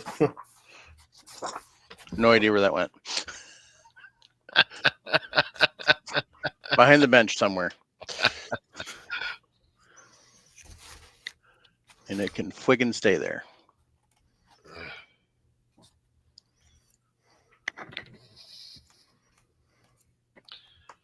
So we got 4 primers for the garbage. All right, kids. So back to what we were trying to do. Right here, you take this and you pick it up like that. Yep. And eventually you just keep filling it. Now the key here is you got to have this in this end. That little cutter pin. Yeah. Which I don't know how many I've lost over the years. Because if you don't, this is what happens. Boop, falls right up. And if you've got 100 in there, so. And nice thing about Dillon though is they give you the plastic tip on the other side. Yep. To match up with your filler rod that kind of fits pretty close. Yep. But the smart thing to do is to take your deburring tool and put a bevel in here on these. On what? In your priming tube, on the one that you're going on the one that goes in the press. You Oh, put okay. on here. So, like, say here's my large. Right. You're saying on there, Yes. put a bevel. Put a bevel there. This one's got it already. Okay. So.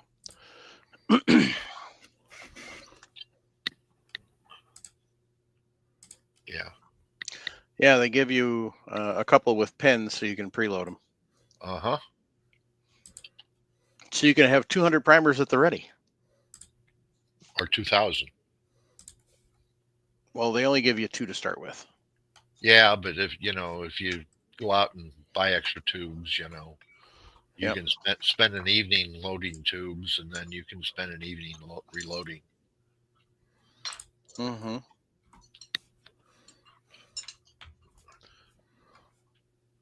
Or else you get 2 indentured servants to load primers for you. There you go.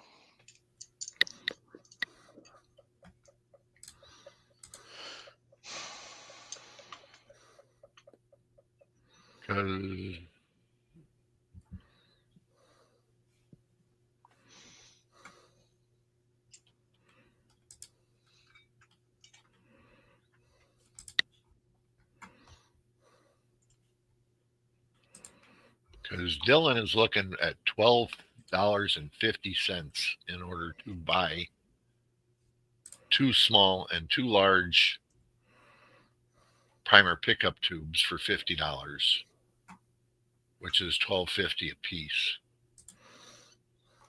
Oof. Crikey. Yeah. I think I'd just go look for aluminum rod. Huh. Kidding. Aluminum tube. Yeah. Okay. You'd have to have the right size. That isn't hard to do. Aluminum tubing's pretty cheap. Yeah. And the tips. Oh. Let's press. Dillon Care. Chains.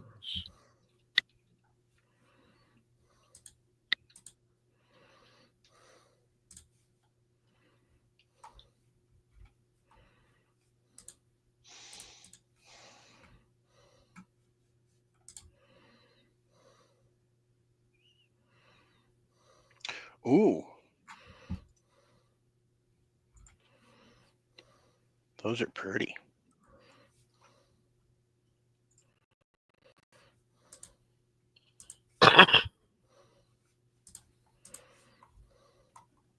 So Double Alpha Academy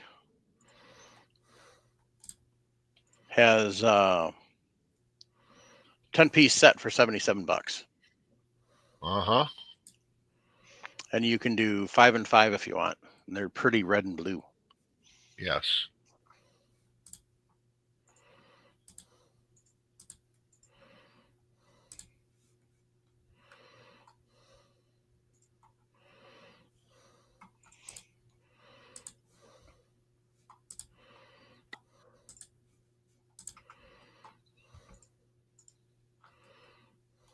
I kind of really like this screen.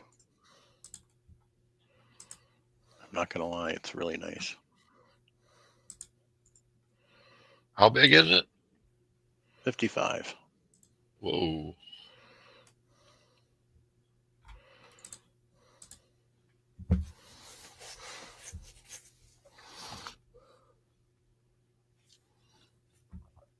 That's pretty good size.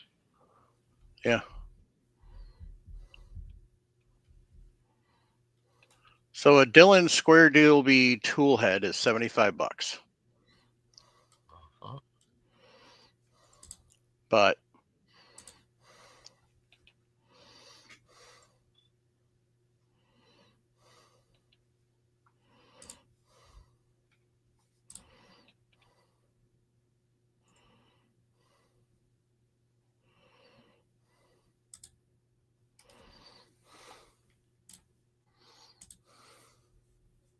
so that's Put it this way, quick that's change from kit. Yeah, go what's ahead. that? That's quick- from Titan. Yeah, okay. A quick change kit from Square Deal B is $250. Two calibers, $1,000. Okay.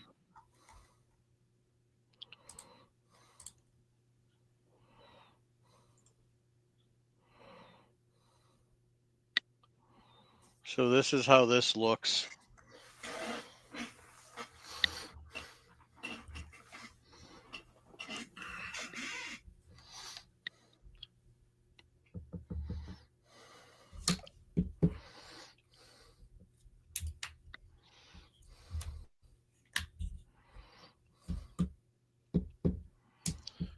So this is just basic, and this is not category or caliber cartridge specific. That's just an extra tool head, which I don't know the point of buying.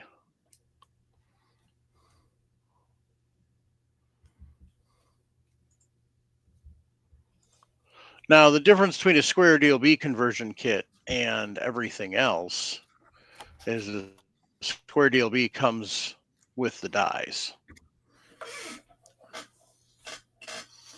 So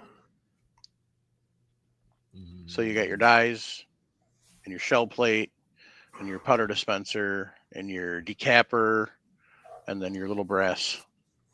So that's kind of the difference there.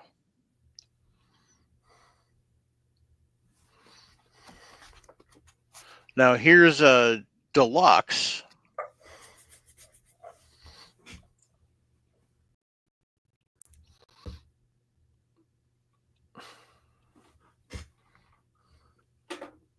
So here's a Square Deal B Deluxe Quick Change with stand.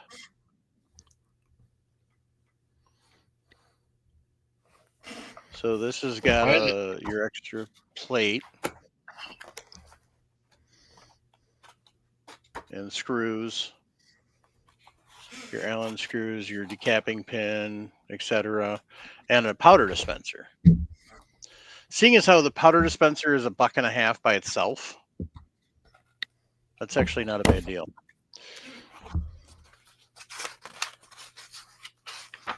Yeah, but you still need the conversion kit to go along with it. Right. So that's $1.75. $1.95.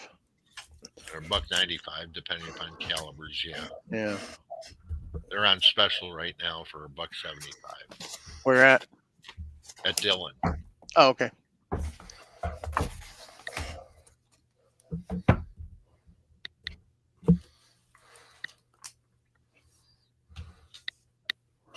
What was I going to look for? I forgot.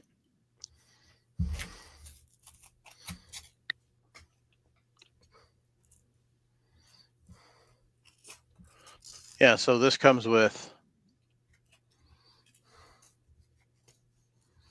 your resizing and your seating dies and your powder through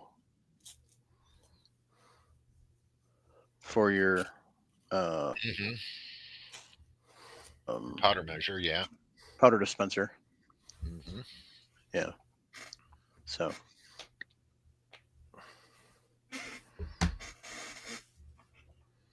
What was the other reason we came here for that I was looking for? I don't remember. Primer tubes. Yes.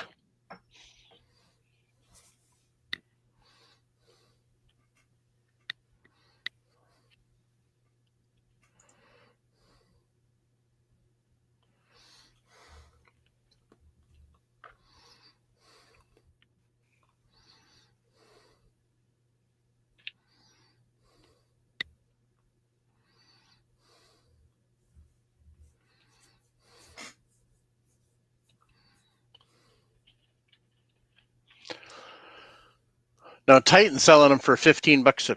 Oh, that's the Primer magazine. Never mind.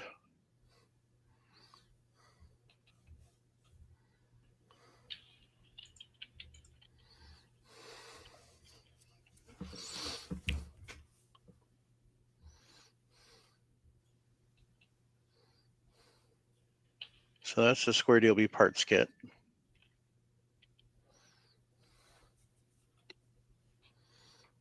But I don't see the primer tube separate. I still don't know what those stupid plastic things are for.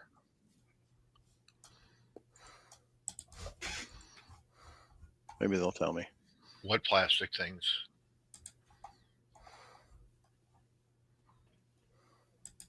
Those white plastic things there. Oh.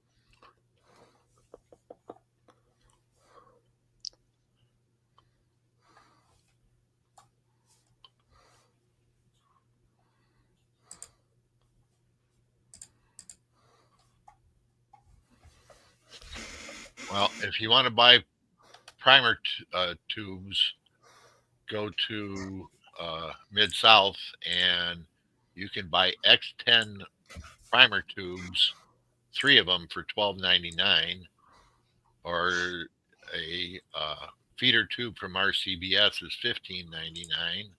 Hornady is selling 3 small primer tubes for $29.99, and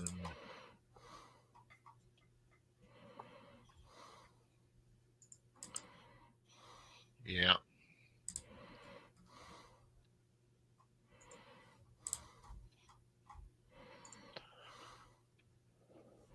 No, maybe later.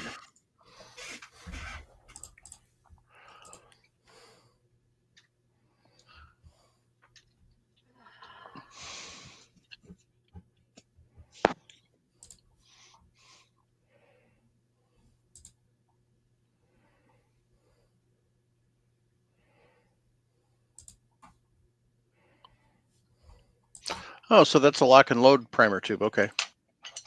Yeah. So I know who that needs to go to.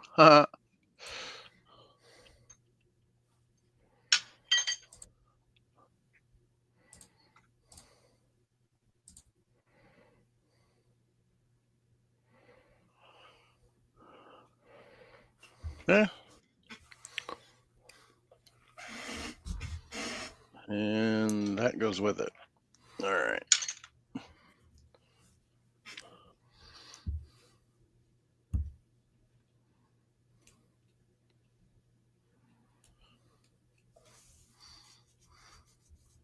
I would think the X10s look like they're pretty similar.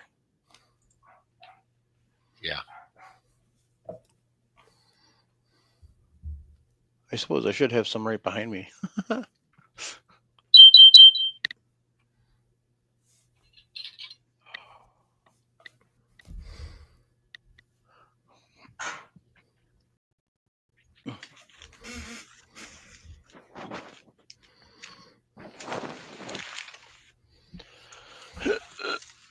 Yep, right there.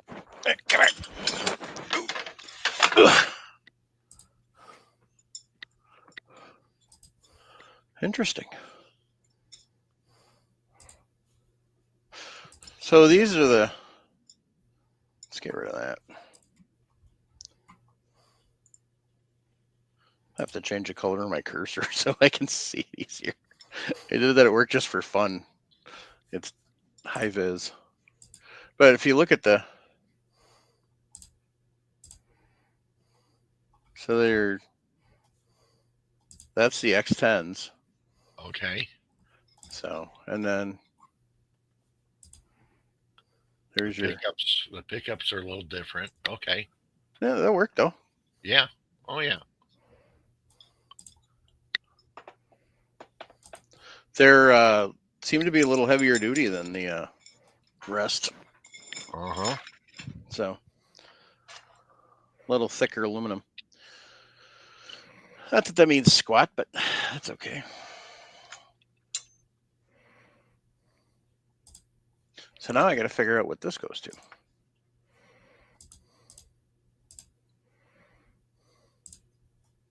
I don't know. Maybe it goes to the Lock and load AP.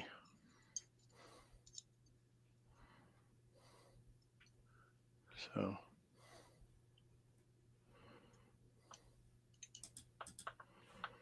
Anyway. So next week, we're going to play with Frankfurt Arsenal's portable reloading stand and set the X10 up on it. So. Okay. So that's kind of the plans for next week. You know, something I thought of, Mike, for or not Cartridge next Corner? week. Not next week. Oh, that's right. We always take Next week. 2 weeks. What? That's right. For Cartridge Corner, I'm thinking about trying something different. So I have the Bible, as I call it. Mm-hmm. And each week I'm going to have somebody pick a page number and number 1 or number 2. Okay. So, like, for instance, Raggle Fraggle this week, pick a number between 80 and 576. Just a random number. And then 1 or 2. If he's still there. If he's still there. If not. I think he was just saying goodnight to Can't Think One. So. Okay. There you go. 76. 2. And 2. Okay. I won't say what it is, but that gives me. All right. So now we know what the Cartridge Corner is for next week. 376 Well, on page 2. Nick knows. Yep. So. I gotta see if I can. This is one I gotta see if I can find information on. I should be able to. That's the fun part. Exactly. That's kind of what I was like. This is the cool part about this, I think, is what's gonna be kind of cool. Some interesting things you have never heard of. Like this, I've never heard of this cartridge. So put it in the private chat. Will do. So I'm curious to see what it is. All right, gang. So I want to talk a minute about Patriot Patch Company. We've got our August patch of the month here. I should probably.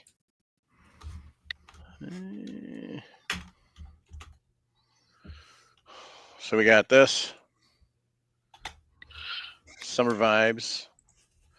Got an iguana rocking an 80s look with a Uzi and a RPG. As you can see. And a Wave Runner. So you get the patch and the sticker. And also Ryan's Rough Draft, which I have upside down. So.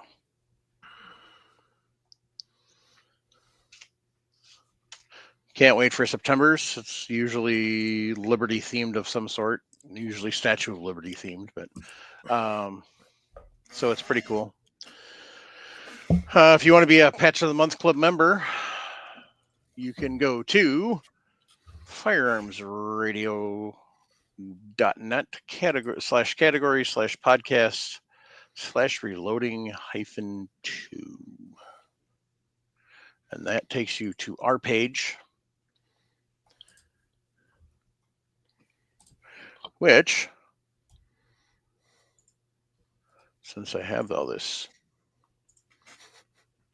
lovely real estate now that I can use, I can show this stuff off. So you go to that lovely website, you've got our lovely support the show here, which takes you to, when you click on that, it takes you over to Patreon.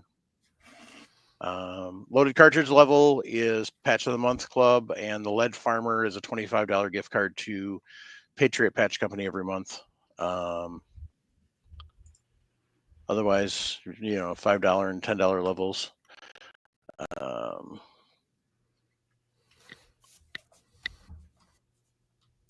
I would open a separate window. Fun. If you like the cool shirt that Paul's wearing, Nick, are you wearing yours too? I am. I actually found it. Awesome. I'm the only one not wearing it, but I'm drinking out of my cool tumbler. So if you like the tumblers, or you want to get one of those awesome shirts, which on the back has some cool stuff too. Yeah, there you go. We'll show Paul here. Get your bang button, your brass holdy, your metal holdy thingy, your magical fire dust, and your freedom seed. So that is the anatomy of a pew pew. So, and then if you want to get one of those cool shirts, you click on the support our this show.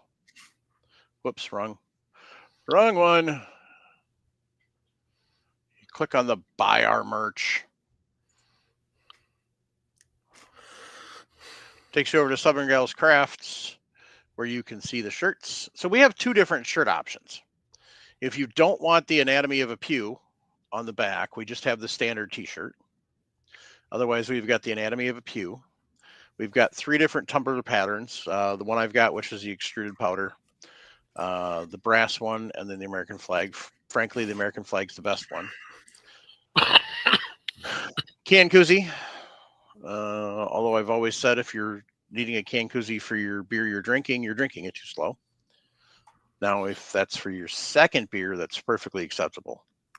So we also have hoodies and t-shirts to support defunding the ATF. Not really, but so it's got the podcast logo on the front, and then it says defund the ATF in the back.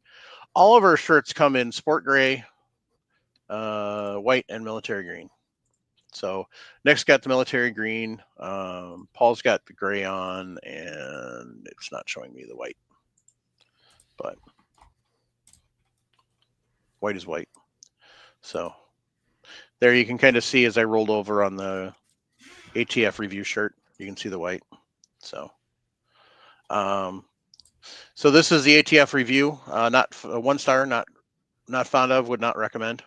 So both those designs come as a hoodie, and so does the Reloading Podcast Anatomy of a Pew. So everywhere from small to 5X. Why do we have 5X? Because I'm a fat kid, so I need something bigger. So there's your options. Swing over, check it out. Oh, Clifford says he uses a can koozie so fingers don't get cold. Understandable. If you're drinking beer in the Alaska wilderness, in January, you don't want your fingers to freeze to the can, so koozie would be important. So, all right. So that's that.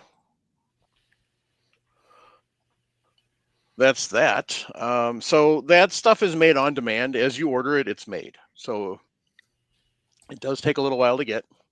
We've also got links to Facebook, YouTube, Instagram, and MeWe. We purposely do not have the Discord link on here because that encourages spammers. If you want a link to the Discord, you must email us, reloadingpodcast@gmail.com, or you can text me 608-467-0308, or call us and leave us a voicemail. So, excuse me.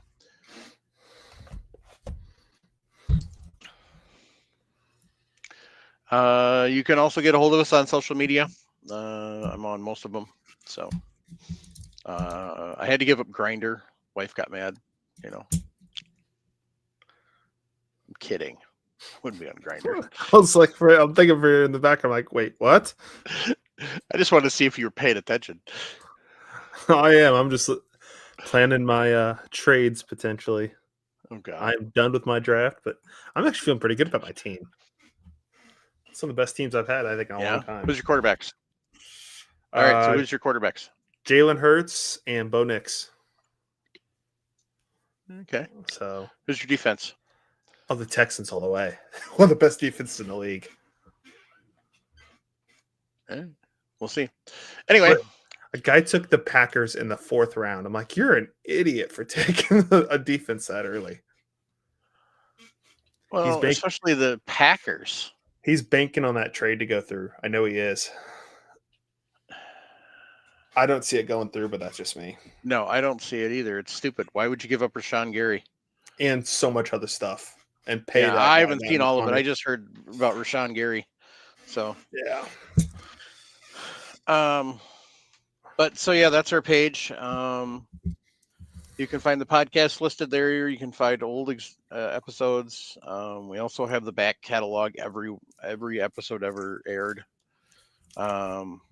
which I can send you a link to the file because it's not really posted anywhere, I guess, because storage space is expensive. So I think only the last couple hundred are up on most of your casting platforms. Before the show, Sharp emailed me and said that he had most of them edited. So tomorrow night when I get home from work, I'm going to get a bunch of those set up to post one a day. So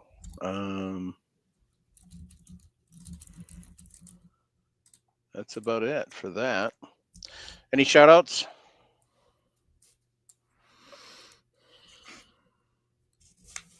No. All right. Just want to take time to thank everybody that joins us every week. Think of all our Patreons. We greatly appreciate it. Trying to think if I have any shout outs. Thank you, Mike, for hosting this every week. Yeah, you're welcome. It's my pleasure. I'm still in awe of this screen. It's just cool. I'm sorry, but it is. Oh man. It's just what I imagined too. So it is just awesome. So anyway, because I always used to, even with two monitors, I always had to flip tabs and stuff. Because I run StreamYard in Opera, and then Rumble's in Opera, and so I have a window open with the Rumble live stream, which is always delayed, and then I have our regular StreamYard, and then I have our podcast page up, and then our Google Drive up. So if I need to take notes or anything. So, and it's really cool to have all four screens. And the best part, it didn't cost me any money. Woohoo! So, I'm also using a different computer this week, so that's why there wasn't lag issues. I'm going to give that other computer that I bought from the school for $10 to my kid, and he can do whatever he wants with it. So, because he doesn't have a computer. Anyway, I don't know if it's a Windows 10 versus a Windows 11 thing or what, but yeah, with an Pentium 3 processor or i3 processor and Windows 11, it was just laggy as heck. So out it went. I'm looking for a upgraded tower though. I was looking at a micro PC or a mini PC for a while, but the more I look into it, the more it seems like it's problematic. What I might do is I might actually. Games. What's that? You play too many games. No, I don't game on my computer. You don't? Okay. No, I got a console. No, if I was going to game on my computer, I would go broke. That's why I haven't bought. I've been wanting to get a better computer for a little bit of online gaming, but mainly for like video editing, stuff like that. Those computers are not cheap. No.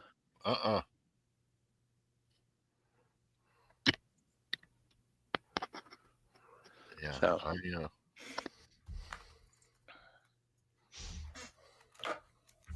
Anyway, yeah, no, there's no way I could game on a computer, because I don't have the money to spend that much. Even if I built it myself, which I could, I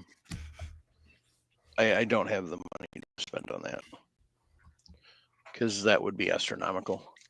I've priced out a couple of things from talking to Matt from Geeks, Gadgets, and Guns. I priced out just a run-of-the-mill motherboard and a processor, and I was looking at $450. So, was the video on the motherboard? No. Okay. Nope, that was another couple $100. So for a video card, because you can't have the video integral with the motherboard and play video games. It won't do it. Yeah. Yeah, So, I know. I mean, yeah.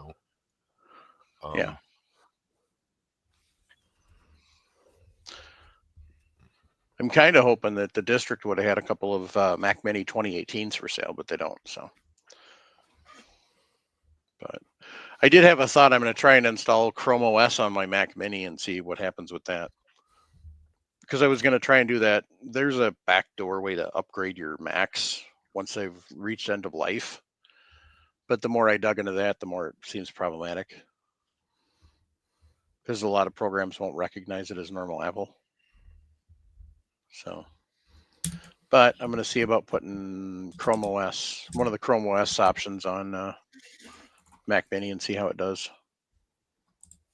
Because the only reason I had to stop using the Mac is because it was expired software or out of date. And so a lot of the programs I wanted to use, I couldn't. So, but anyway, well, I think that'll about wrap it up for tonight. Yeah. So, on that note, keep your brass shiny. Jump on the Millsap short bus. Grandpa told me, don't listen to your mama. Violence does solve problems. Support the Second Amendment. Support organizations that are fighting for your rights. There's a couple of big court cases out there right now against the NFA. Because one of the beautiful things, yes, we didn't get what we wanted out of the big, beautiful bill. But what we did is Congress kicked the door open. Yeah, big time. And I don't know if everybody realized when they did it that they did it. Back in 1937, I think it was Miller. Yeah. Was the challenge to the NFA in the first place. Unfortunately, Miller died before the Supreme Court decided. Which, conspiracy theories and all that, it's pretty suspicious when he died and how he died. But anyway, I digress. The bottom line on that deal is they determined that the NFA was legal because it was collecting a tax. And that was within the purview of Congress. Currently, as of January 1st, when it's fully enacted, there will be no tax collected on short-barreled rifles, short-barreled shotguns, and silencers. So what the gun rights organizations have done, and there's 2 different lawsuits, which is fine, because everybody's keeping up with everybody on what each side's doing. And it's actually probably better that they're doing this, because I think they filed them in different districts too. So basically what they're hoping also is you get a disagreement at the appellate court level. So the Supreme Court has to do something about it. But basically what the goal is to get it back to the Supreme Court. The only reason this was legal is because it collected a tax. They're no longer collecting a tax, therefore it's not legal anymore. Now, I don't see the NFA going away completely. I think it would just be on these 3 items being removed because they're not being collected a tax on. I don't know how that would work. I don't know if the NFA is written like the GCA is, kind of, where it's an all or nothing deal. Because that's my understanding of the GCA, and I may be wrong. Been wrong before, I'll be wrong again. Just ask my wife. But my understanding is the GCA is an all or nothing. If parts of it get declared unconstitutional, the whole thing's garbage. But I may be wrong. Because I don't. I think, I'm thinking on this is the tax is going to be the reason, right? And there's nothing in there that says the military uses this kind of stuff. So that's right. Machine guns, you're not going to get let go, because they're going to be attacks on them still. So the only thing I want with machine guns is I want the frickin' whatever the hell it is in 86 overturned. Oh, so you can, yeah, good luck with that. I want, what is that? Is that to deal with the torch cut too? Yep. I want no more torch cut. I want saw cut. At least saw cut. If they're gonna do anything where you have to deactivate them, just saw cut. Yeah.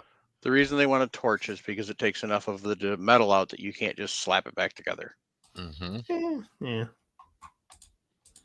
Unless you're really good. Mm. So that's the idea. Anyway, I digress. So definitely need support. Plus, they're still working on the Illinois assault weapons ban, going after that. Going after all the Californias, which they've actually had a couple of wins in the 9th against some of the Californias, up to and including the waiting period got shot down, which I didn't think they'd ever get rid of. The ammo registration got knocked off, and ammo background check got knocked off by the 9th. And the waiting periods have gotten knocked off. Magazine capacity has been knocked off and put back, and so I don't know where that's at currently. Second Amendment Foundation has a listing on their page of all the different cases and stuff, and I think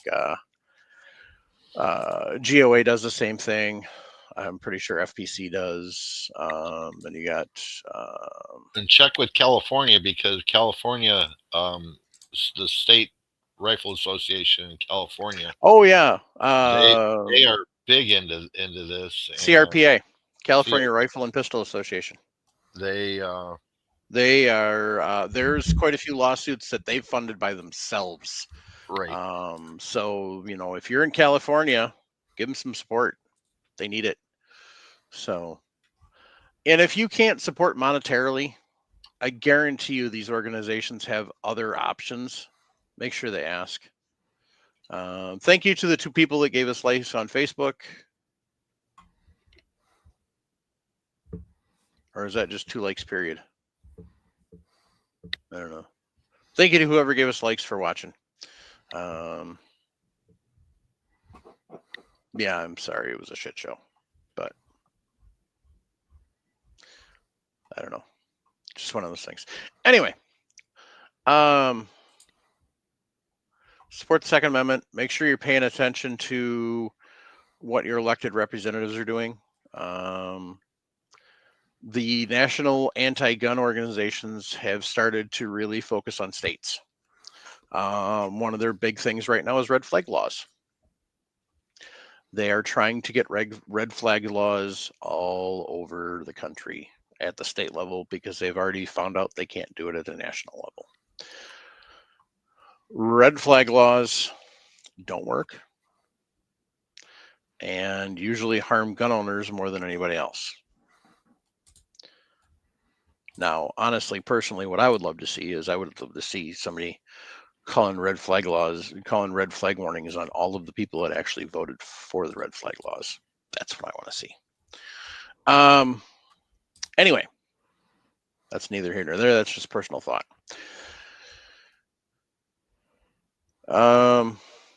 Most importantly, if you're struggling, 988-1-800-273-8255. If you call 988 and you're a veteran, hit option 1 and it'll channel you off to better, not necessarily better, but different service area so that a little more tailored to what you may be going through.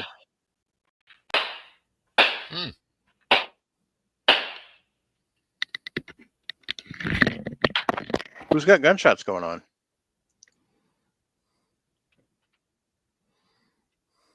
Is that Paul? Yeah.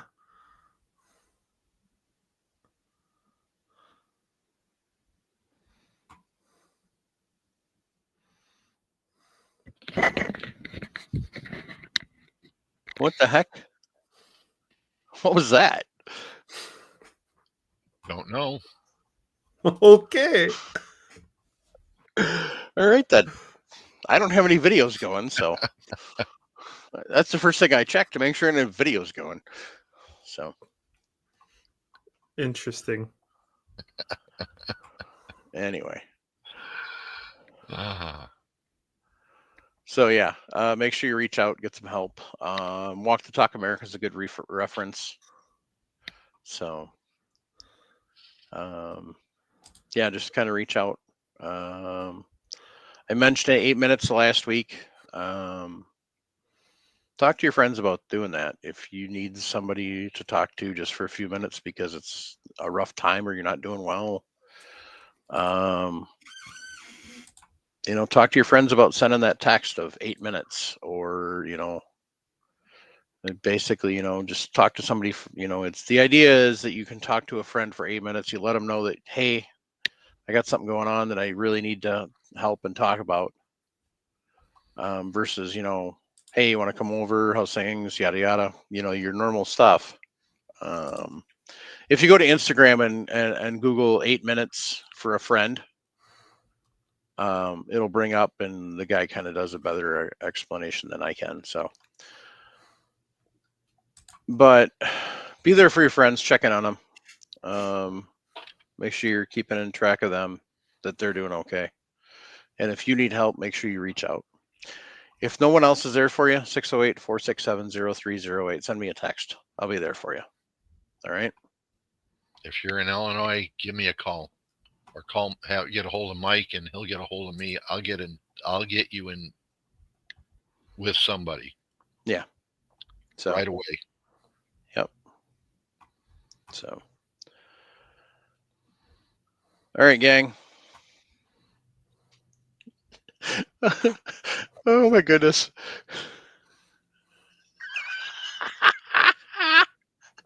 I didn't see that.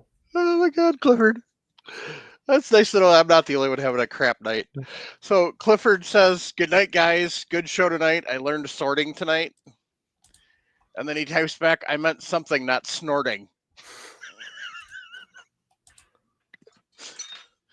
That'd be a hell of a way to do a line.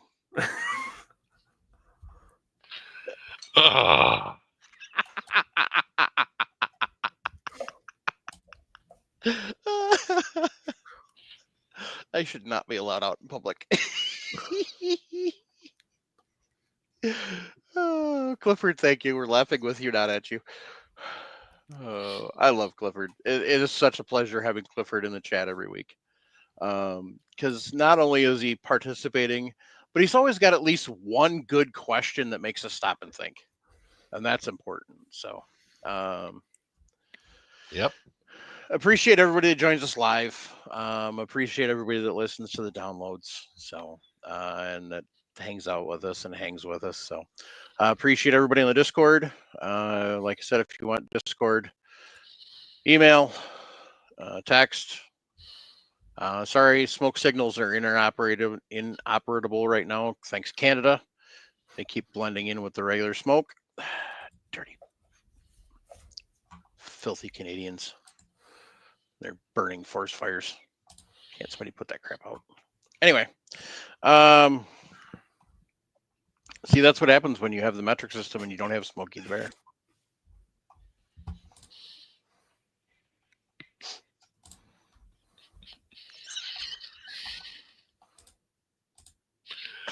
Okay, bye-bye. Say goodnight, Mike. Good night, Mike.